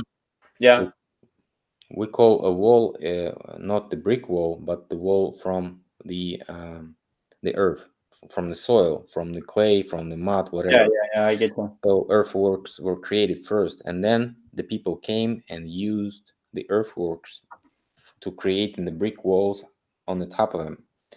Because Hmm. it's really stupid not to use it because it's already has all this channel around, so they Yeah, can use it as a water channel and has it have it as a fortification. This is probably what turned the people to Stone Age or something like this, or mid ages, and they use this technology to fight back. And I don't think it's very efficient technology, as Richard says. I don't want to be locked up in the city when the people No, surround it. no, So, no, no. That's true. It's a very good point. but if they had some gas there, it could be used to produce some energy field, and this is how they survive for a very long time, right? Oh yeah, and I think it's worth to look into because in the or was it in in Romania or Serbia? I think one of those two. In oh no, Bosnia maybe. There were one of the pyramids found in Europe in one of those three countries, and when the government went in there to inspect them inside the tunnels, there was like this force field reportedly that they couldn't break through the force field. And it sounds very science fiction like, but it's a real story and you can look it up. Have you heard the word core? Core? Core, like Intel core Yeah, processor. yeah, core. Yeah, like from the This is heart. the core. So they cannot enter the core just simply. Yeah, it's like the holies of holies, the inner temple.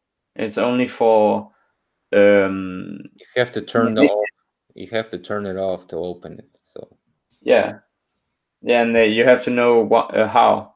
Um, so you have to have the knowledge. But core is only for the crown for the kings. It's open for them. They have the keys, and we don't have them. yeah, like Don Corleone. Yeah, because Coro is the king. Yeah, Carol is the king. So the guy who it's has also the keys hard. to the core is the king. You know. Yeah, it's true. It's true. Oh, wow. Oh, I've forgotten about that one. Look at this. Yeah, It processor. looks like metal. It looks like it's built out of metal, this one. But it's probably not. It's just very intricate, uh, very technologically advanced, I would say. You just How do you call you this were not conductor? shown these in school. You were not shown these in school. Not one word was spoken about these forts in school, and I think it's very suspicious, very suspicious, to say the least. And I'm being nice here. Yeah, uh, it's not counter battery technology as they tell us. The forts were used for counter battery attacks. So it's like when the enemy brings a close artillery to your fort, those star-shaped things are used to counter their batteries of cannons but yeah, I don't think it's really working because we don't have any forts and with the you have cannonballs destruction marks. no, you don't. Well, you have that some. Well, no, actually, you're right. We don't have those. We have small marks sometimes. They wouldn't be cannon marks. They would be something else, I think. But cannon marks we are lacking of. But they also the whole idea that you have these stories where some famous forts of bigger cities in Europe, you would have a story about one of the forts being able to defend the entire city uh, during some point of history in a war or something. But then it's only like this very small fort, and it's located like as a readout. Like how could a small fort defend an entire city if it was the city was attacked? Like it would be the fort would be like displaced from. It's just weird that they just create these stories about the star forts and expect us to just even military people that should be able to very easily deduce that it's very stupid that to be in a star fort in like as Richard said, you don't Yeah, want to be there. I mean, I have simple technology how to conquer a star fort in a week or maybe 2 weeks.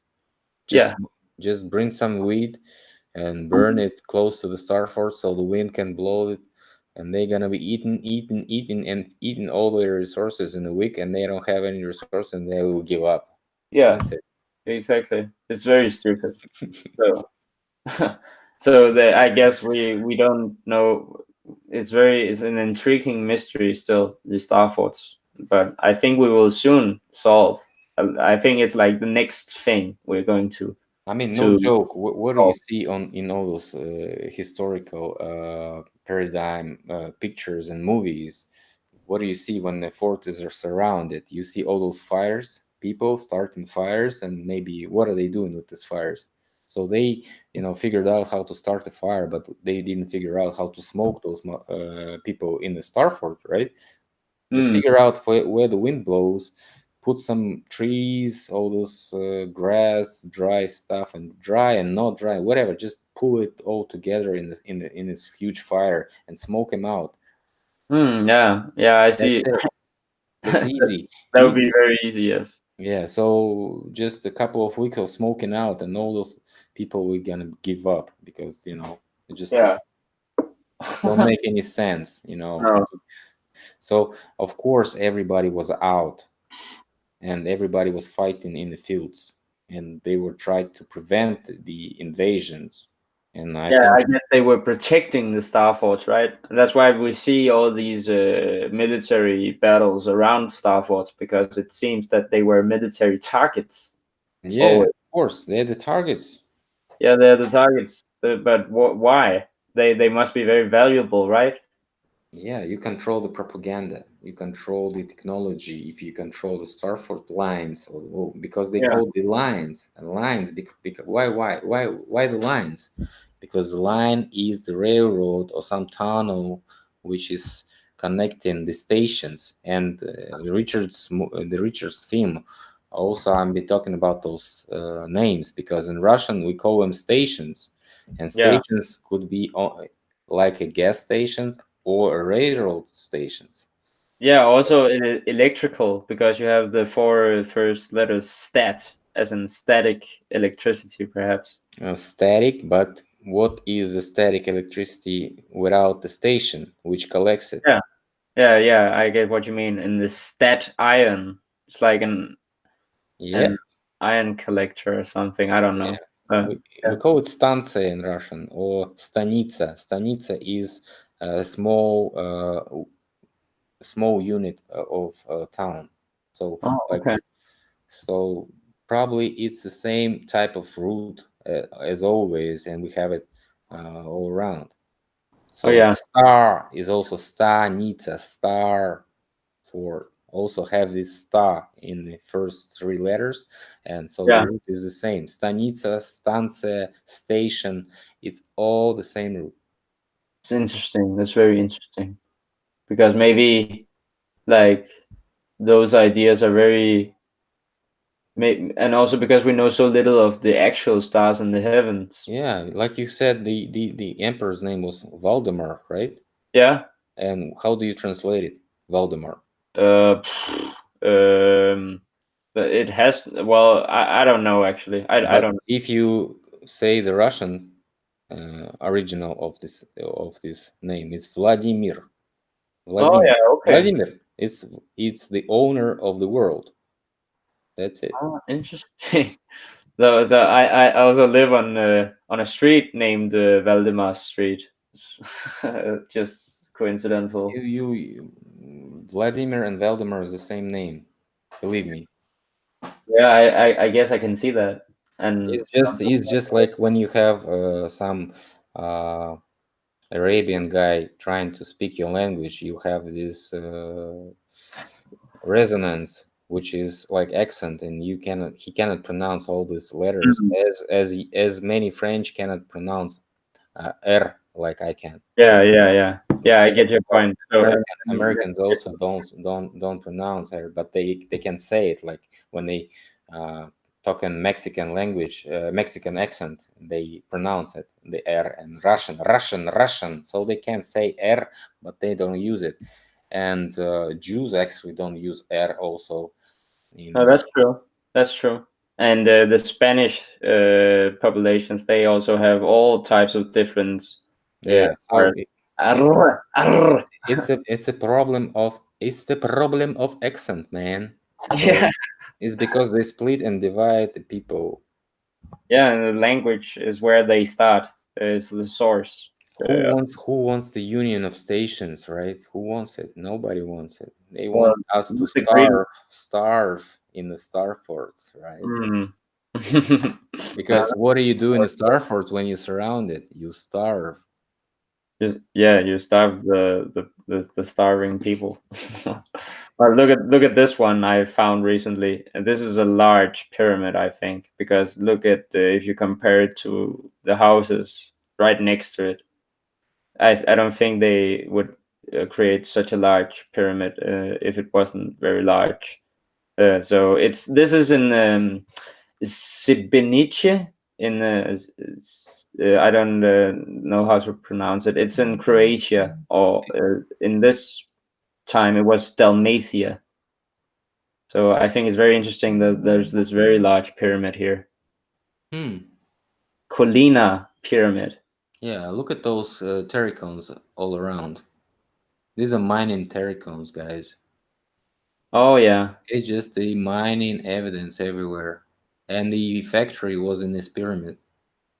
perhaps yeah, that would make sense. And yeah, I guess you're right. That because I have a lot of pictures where you can see that these are empty inside sometimes, hollow. I mean, Yeah. um, The byproducts of mining, they create those terracones because it's easy to get rid of this waste byproducts. It's yeah. just the same. So, And sometimes they have a pyramidal form, like sharp edges and stuff like this. yeah, and I also think that these and like as you said, that these pyramids sometimes were just connected to a lot of different industries. Uh, Yeah, yeah. I think we yeah. made a video. Arjun made a video about it when I made a video about it. He made a cool video about a chemical plant in Giza. So Oh if you have, yeah, yeah. it's like, All sorts of theories on what type of energy machines these pyramids were, and it's just like it's very hard to prove, right? I mean, you were after reset, right? You went out, you have a whole bunch of slaves around. Like, what do you do, right? You don't have much resources in your reservoirs in your underground facilities anymore because you were like spending 100 years there and wasting all this stuff. So you have a limited access, limited resources, and you have all those people around starving, right? And you Yeah. have to do something. You have to make them do something for this food that you give them. So you let them build all those huge devices because you cannot just build miniature something to produce simple effects that you want from, like, you can make a cell phone which is very small, or you can make a huge uh but huge cabin. Like in London you have a cabin for. Mm. So to create a cell phone, you have to create a cabin, or maybe if you don't have a cabin, you have to create a pyramid to call somebody in the other cell, or maybe some survivors on other continents, or maybe communicate with them, or maybe you have to do some chemical reactions, which are simply explaining these forms and all these tunnels, all those things like this. So maybe it's a micro scheme which is looking it's connected to the torsion fields and all the static, atmospheric, and other types of energies that we have Yeah. on our planet. And plane versus flat. Uh, but you have these stupid channels all around it, and which have like a closing gates and stuff like this. So this is all chemical production, and probably motor purpose for maybe calling your Skype contacts Yeah. also. Yeah, and that's very interesting. I guess we could talk for hours about that, but I also want to get on to show some. I guess I'll move more quickly past them because I also want to show you some other stuff, maps I've found.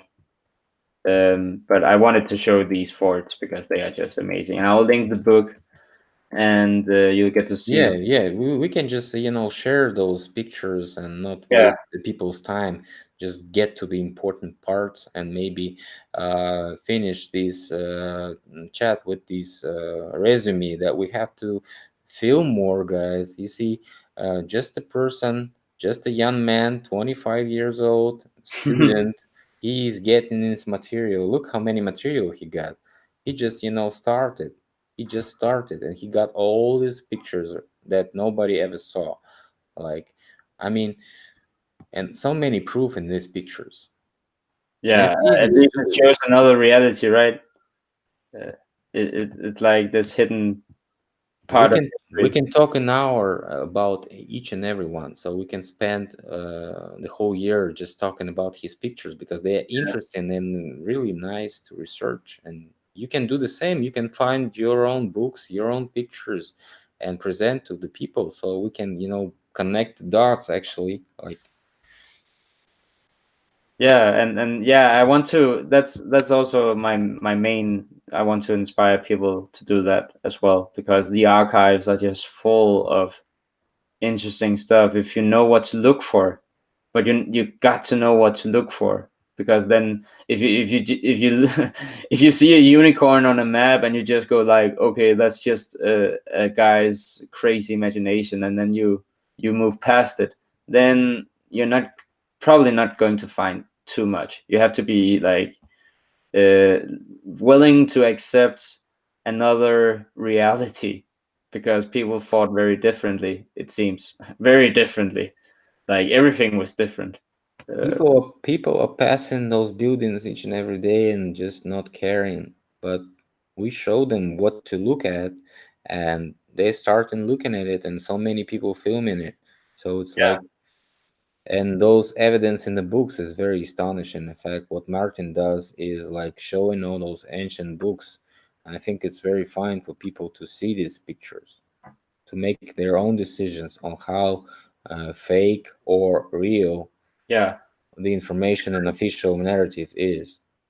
I totally agree because we nobody can know for sure anything about these Yeah. types of things, but what I can say is when you go through them and look at them, and when you hear the mud flood theory and you hear the Tartary theory, it's very difficult not to accept that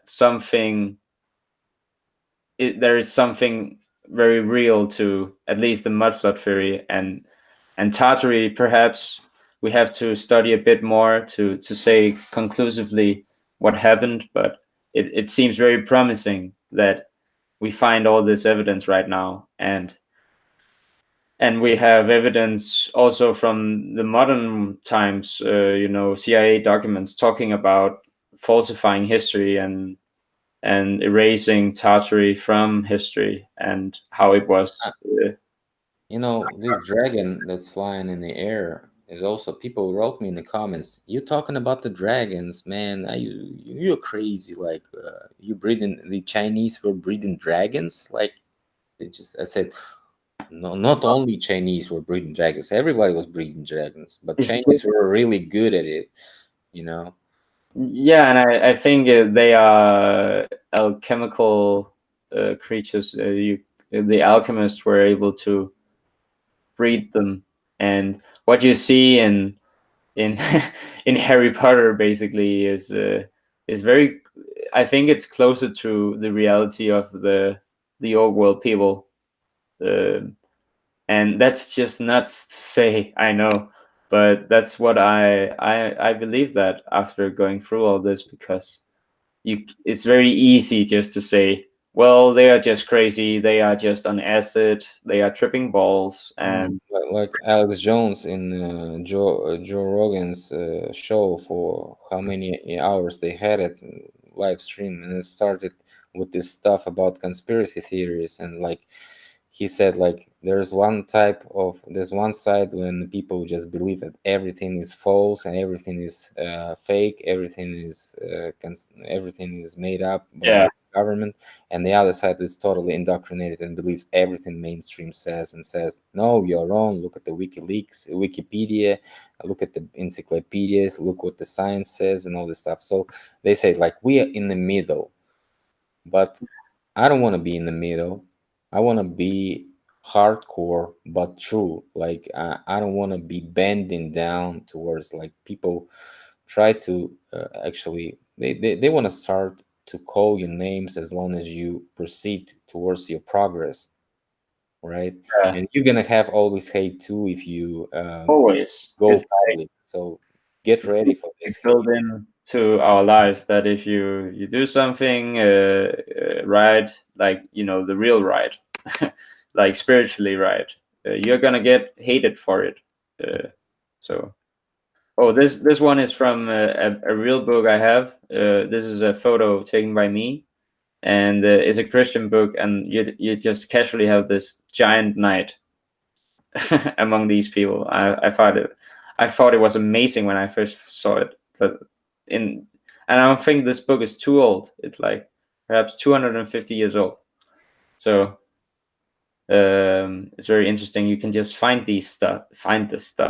Looks And like they're carrying some box or something. What is in this box? What do you think?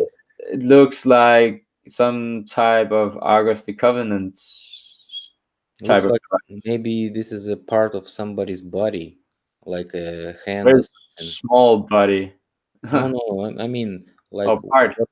what we have, like a bunch of saint people have their parts working in the churches. So people go to the church and pay money to watch it, not like like a donation, like whatever. Mm, In Russia, we are buying the candles when we go to the church. So it's like a huge business for selling candles in Russian Orthodox Church, and you go there because you have something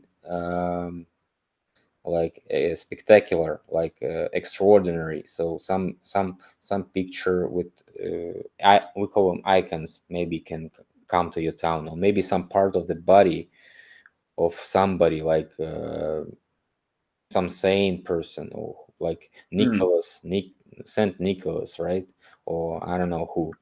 So whoever, like a part of the dress of the Christ, like the belt of the mother of the Christ, or something like this. And they're making money with those boxes. Like it's traveling the world, and in each and every town, people gathering to see it, like a huge, event. Yeah, yeah, I get what you mean. Like were the Crusades actually? They were capturing those artifacts, like Yeah, in they happened in sort of the way I think they describe, but the reason for why they happened and what was happening behind the scenes is always something else than what we are told. follow the money. It's the economy of this thing. So Yeah, always the money sets the stage, but you know, the it's only the stage. You, ordinary only actors get paid. If you have actor, you have to pay the actor, right? So yeah. Oh, I wanted to show you something I find one of my I think one of the best finds I have found. okay, It's this map of Mexico, and it's fragmented. I'm sorry, but I can show you the middle of the map, and I have it's a Gallica, and you see these are all cities. These and looks there like are looks like a gas line or a transportation line with a circle in the middle. yeah, I think these are all cities rounded in a circle, and then you have La Catedral, cinco curas. So something about five curates, I think, but a cathedral at least. Uh, And this map is from the 1600s, I think, and you have very large towns, I think, and there are churches in each and every one of them, and at least they are shown to be connected somehow. Yeah, I mean, this looks like a total map of subway of huge city, and But with look at this, Philip. yeah, like a This is amazing. transportation map, transportation or something. It could be transportation. That's what I also, because I think if it was like some type of energy, I think they would be more connected.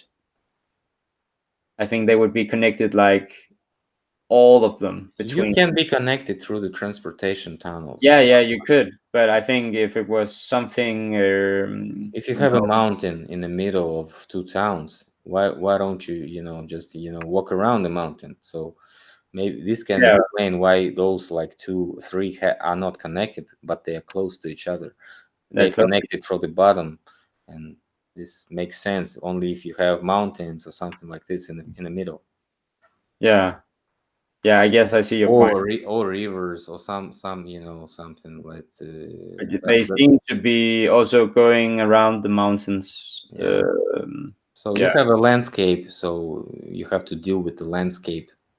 but how many Mexican cities are there, and how many of them seem to be having large churches? Look at this. This is a tower of some sort, and this is a tower, and this is a tower, and well, it Churches were not what we know. no, exactly. They were some type of machine.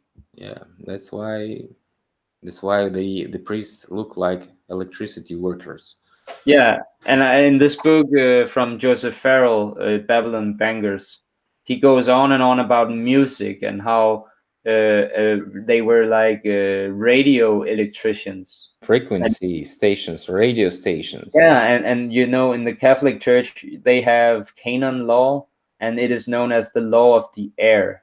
And they are like Andreas Sertus. He goes on about oh no, goes on, but he talks about the bird people, and you see the bird people in the masks in the Stanley Kubrick film Eyes Wide Shut, and you see them on these those administering the plague, and you see them on Venetian masks. These bird people.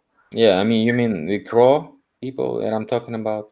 There's a Uh, crow. There's a crow mask. yeah, yeah, yeah. Also those from your Crown Crow. This is just the same. The bird people, the people who are the parasites, actually. And they seem to be some. It's a lot of air symbology and priest symbology Yeah, because because they they betrayed us, and enter air waves, and they go off on a lot of Aquarius symbology because Aquarius is an air sign, not a water sign, but an air sign. yes, of course, of And you course. see in this new movie, The Birdcage, that there is this fascination about birds and in a cage, and Bird Birdcage is the entrance to the Navy world because have you watched the movie Cage by Jennifer Lopez? Watch it again. It's the entrance to the Navy world.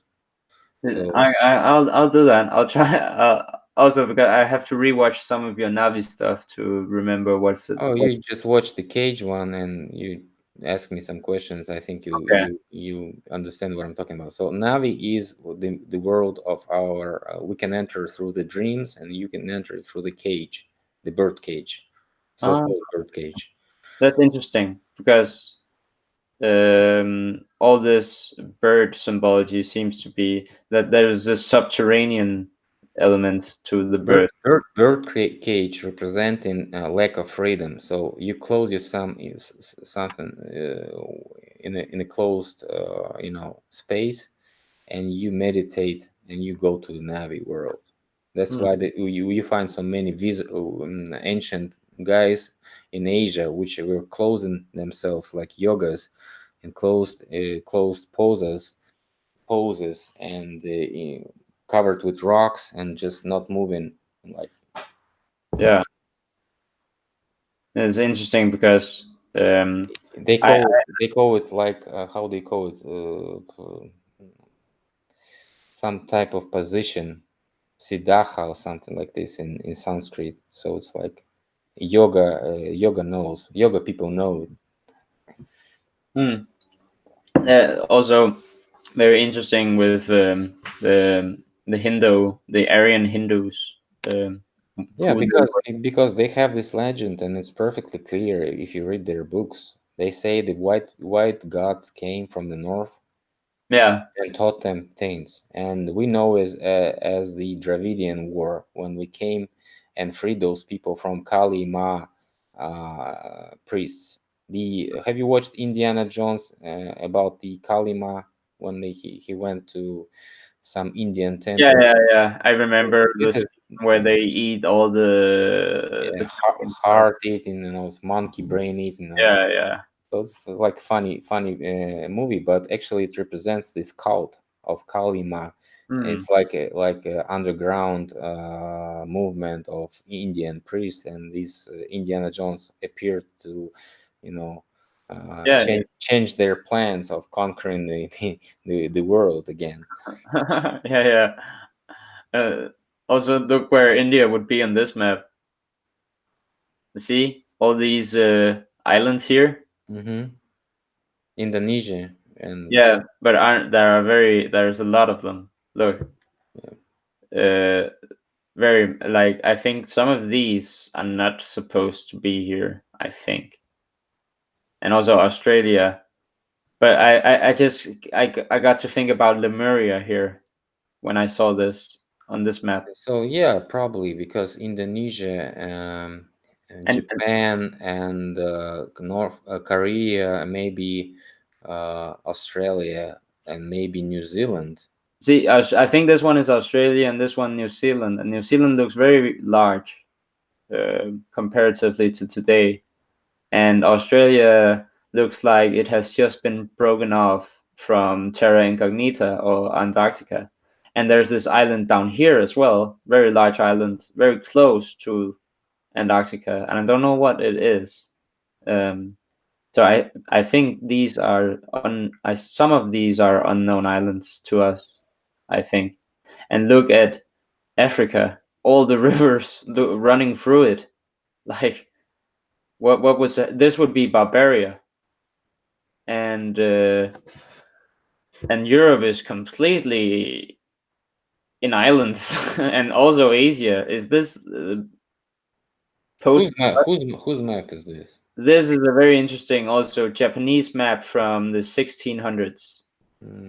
I wouldn't know who the Japanese guy or artist is. That's why they're in the center of the map, because it's their map, of course. Yeah, is that I think it was it hasn't been available to Western world for very long, but I remember reading a story about this map, and this map was in the possession of the president of the Royal Society of London called Sloane, Mr. Sloane. I can't remember his first name, but Sloan, Sloane. And he Mhm. had this map somehow, and it was found in his private collection after he was dead in like perhaps 100 years ago. And then we could, then it was hidden away in the national museums, in the National Archive of England, I think. And then I don't know how Gallica got it, but we got to see this on Gallica the first time ever when it was published there, I think. So it's very interesting, this map. And Very interesting. They have Hawaii there. Look at the to the right from Japan, some island group. I think oh that's yeah, yeah, of course. Yeah, it's very large, isn't it? looks like Hawaii. But this is I have a Gallica link for this, and in the in the link you can zoom in and see this. And we had when I posted this on the Mudflug group, we Hmm. had someone translate these names, and they said basically that it was gibberish or not. It was basic names like they were hard to make out what they meant because some of it was Chinese and some of it was Japanese apparently. So it's very weird. What's up with this map? And they couldn't make out the names for things. Like they didn't fit anything they knew. So Have you heard about this multiple cell universe thing that I've been talking about? the multiple what? Sorry. Multiple cell. So each world is a cell. Hmm. Like we cell have a Uh, cells. I think Martin talked about it, but like in this the seed of life or the flower of life, right? And you have cells stacked around each other. Yeah, but the central cell has these rotation of the sky. That's how it's connected. So Okay. it's looks like the map from the other cell, not our cell. All the cells are looking alike. So you can bring people from different cells if you want, and they can bring their history, their books, their maps, and they can falsify the history of this cell if they conquer it. Okay, and Yeah. we really had a war with Chinese, and I think they called some allies or something like this after this war from the different cells.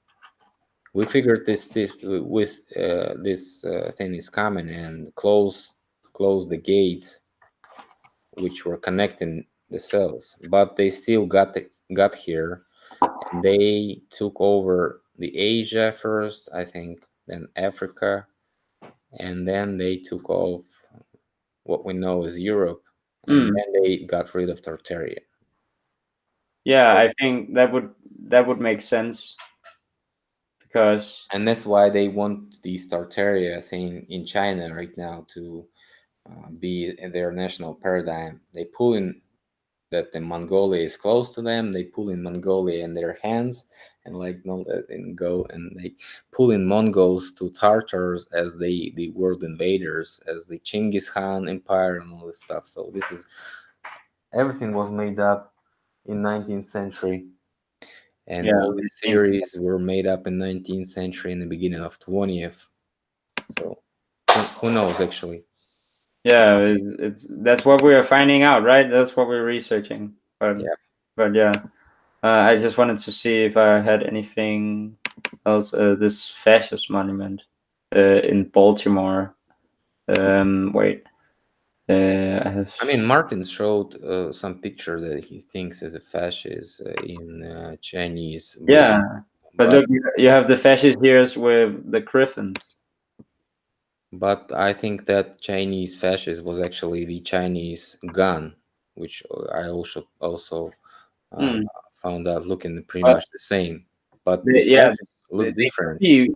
They could be. It could be that the Chinese gun was working on like a fascist No, type no, of. no, no, no. Just the Chinese gun on powder. It was a Chinese gun on powder which throw in little arrows first, and then Okay. they so those arrows were attacking the armor of the enemy, and it was like a Gatling gun, so it was immediate shot of different multiple arrows. They were just very clever with the powder, huh? Yeah, they were actually the ones who were using implementing the powder into military, because we used it only as the flashes and the fireworks, and that's it.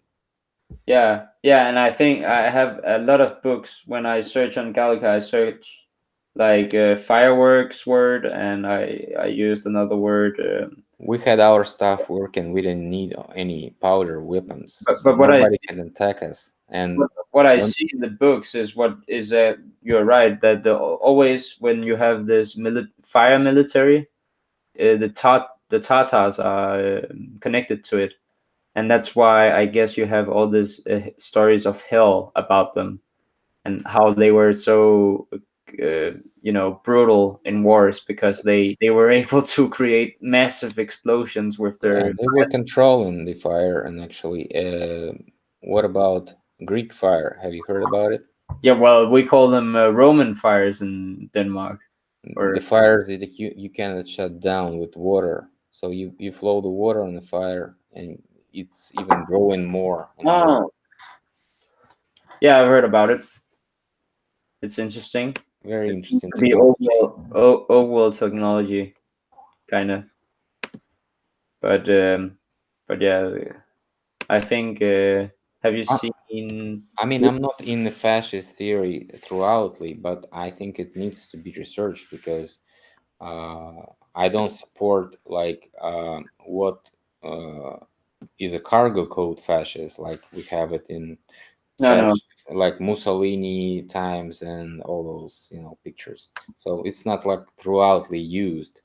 no, no. We know it as a fash, the destroyer, which is the explosion itself, which could be looking like a crater or something like an air explosion, which sucks the inner circle dust into a cone, like a little terracone in the middle of the crater.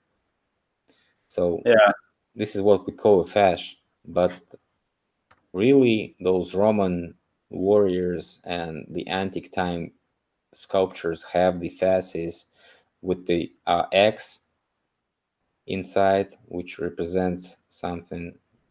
I don't really remember It's right very now. weird, but it seems to be a shape that is used in other fields, in Yeah, many other fields. and So there's other fasces without the X inside.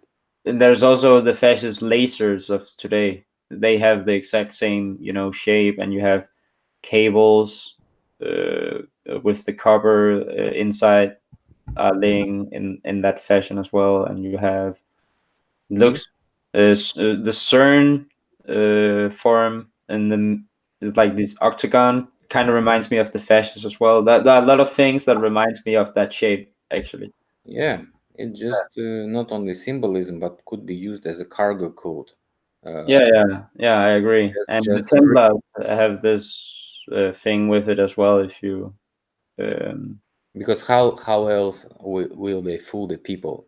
So maybe they had one of these working, right, and they showed the people how it works, and they were really afraid. So yeah, the people tell the stories to each other. Look, this guy has fascists, right? And but then they got a bunch of fake ones, maybe sold them to other regions, other kings, and those having those cargo code fascists, and that's how it was, spread worldwide and could be pictured in many pictures because they don't seem to be working devices; they seem to be cargo code devices. yeah, I guess you have a point. And but I also there are some pictures showing working fascists, but they are only drawings, of course. But Of course. but I think we should follow down Martin's path of investigation and see where it leads us because it's very interesting, nonetheless. Yeah, I don't like to be influenced by one researcher. I watch everybody Yeah, me that too. I want. So this is the best part of this path, right? That I chose. Mm. So I'm not influenced by anyone. I get along with most of these guys, and I think we agree in the 90% of information that we bring. Yeah, yeah, or at least at least above 50%, and I think it's a start. Yeah, And we don't know compared to what we can know, we don't know anything. yeah. It's like what that guy who said. I know that I don't know anything, and that's the Yeah, only thing that I know. But the that was rest of that them was that doesn't don't know that they don't know anything. So yeah, that's true. And what if we could only just admit that we are fools, we would be so much wiser, yeah, paradoxically. yeah, really. And yeah, I also have a lot of this illumination technology, but yeah, I just wanted to show some of the good ones. Like they're very cool. Like look at this, just amazing what they were able to do. I think, and they like to sell it off as this is very special. It only happened once, but I think this was very common to have such technology displayed. I guess, but it existed, it seems, and and it was electrical. And you see these domes here,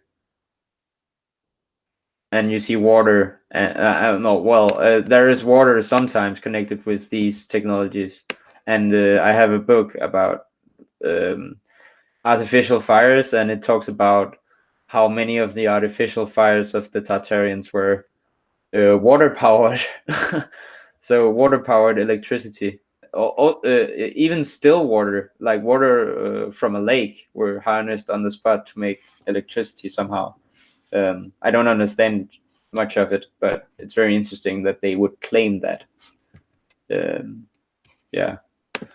So I think I don't have much more to show Yeah, right that'd be fine for the first chat. I think people, if you guys want to find out more, just visit this video maybe tomorrow, and you check the links in the description that we're gonna put, and check some of those pictures by yourself in high resolution.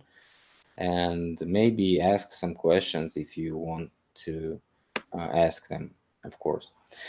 So Yeah. thanks a lot, Victor, for joining, and let's hope we are not stealing any people from the premiere of Richard, and let's shut it off before he gets pissed off. Yeah. Okay. That. We better do that. Yeah, thanks a lot for joining. See you later, guys. Bye. Yeah. Bye.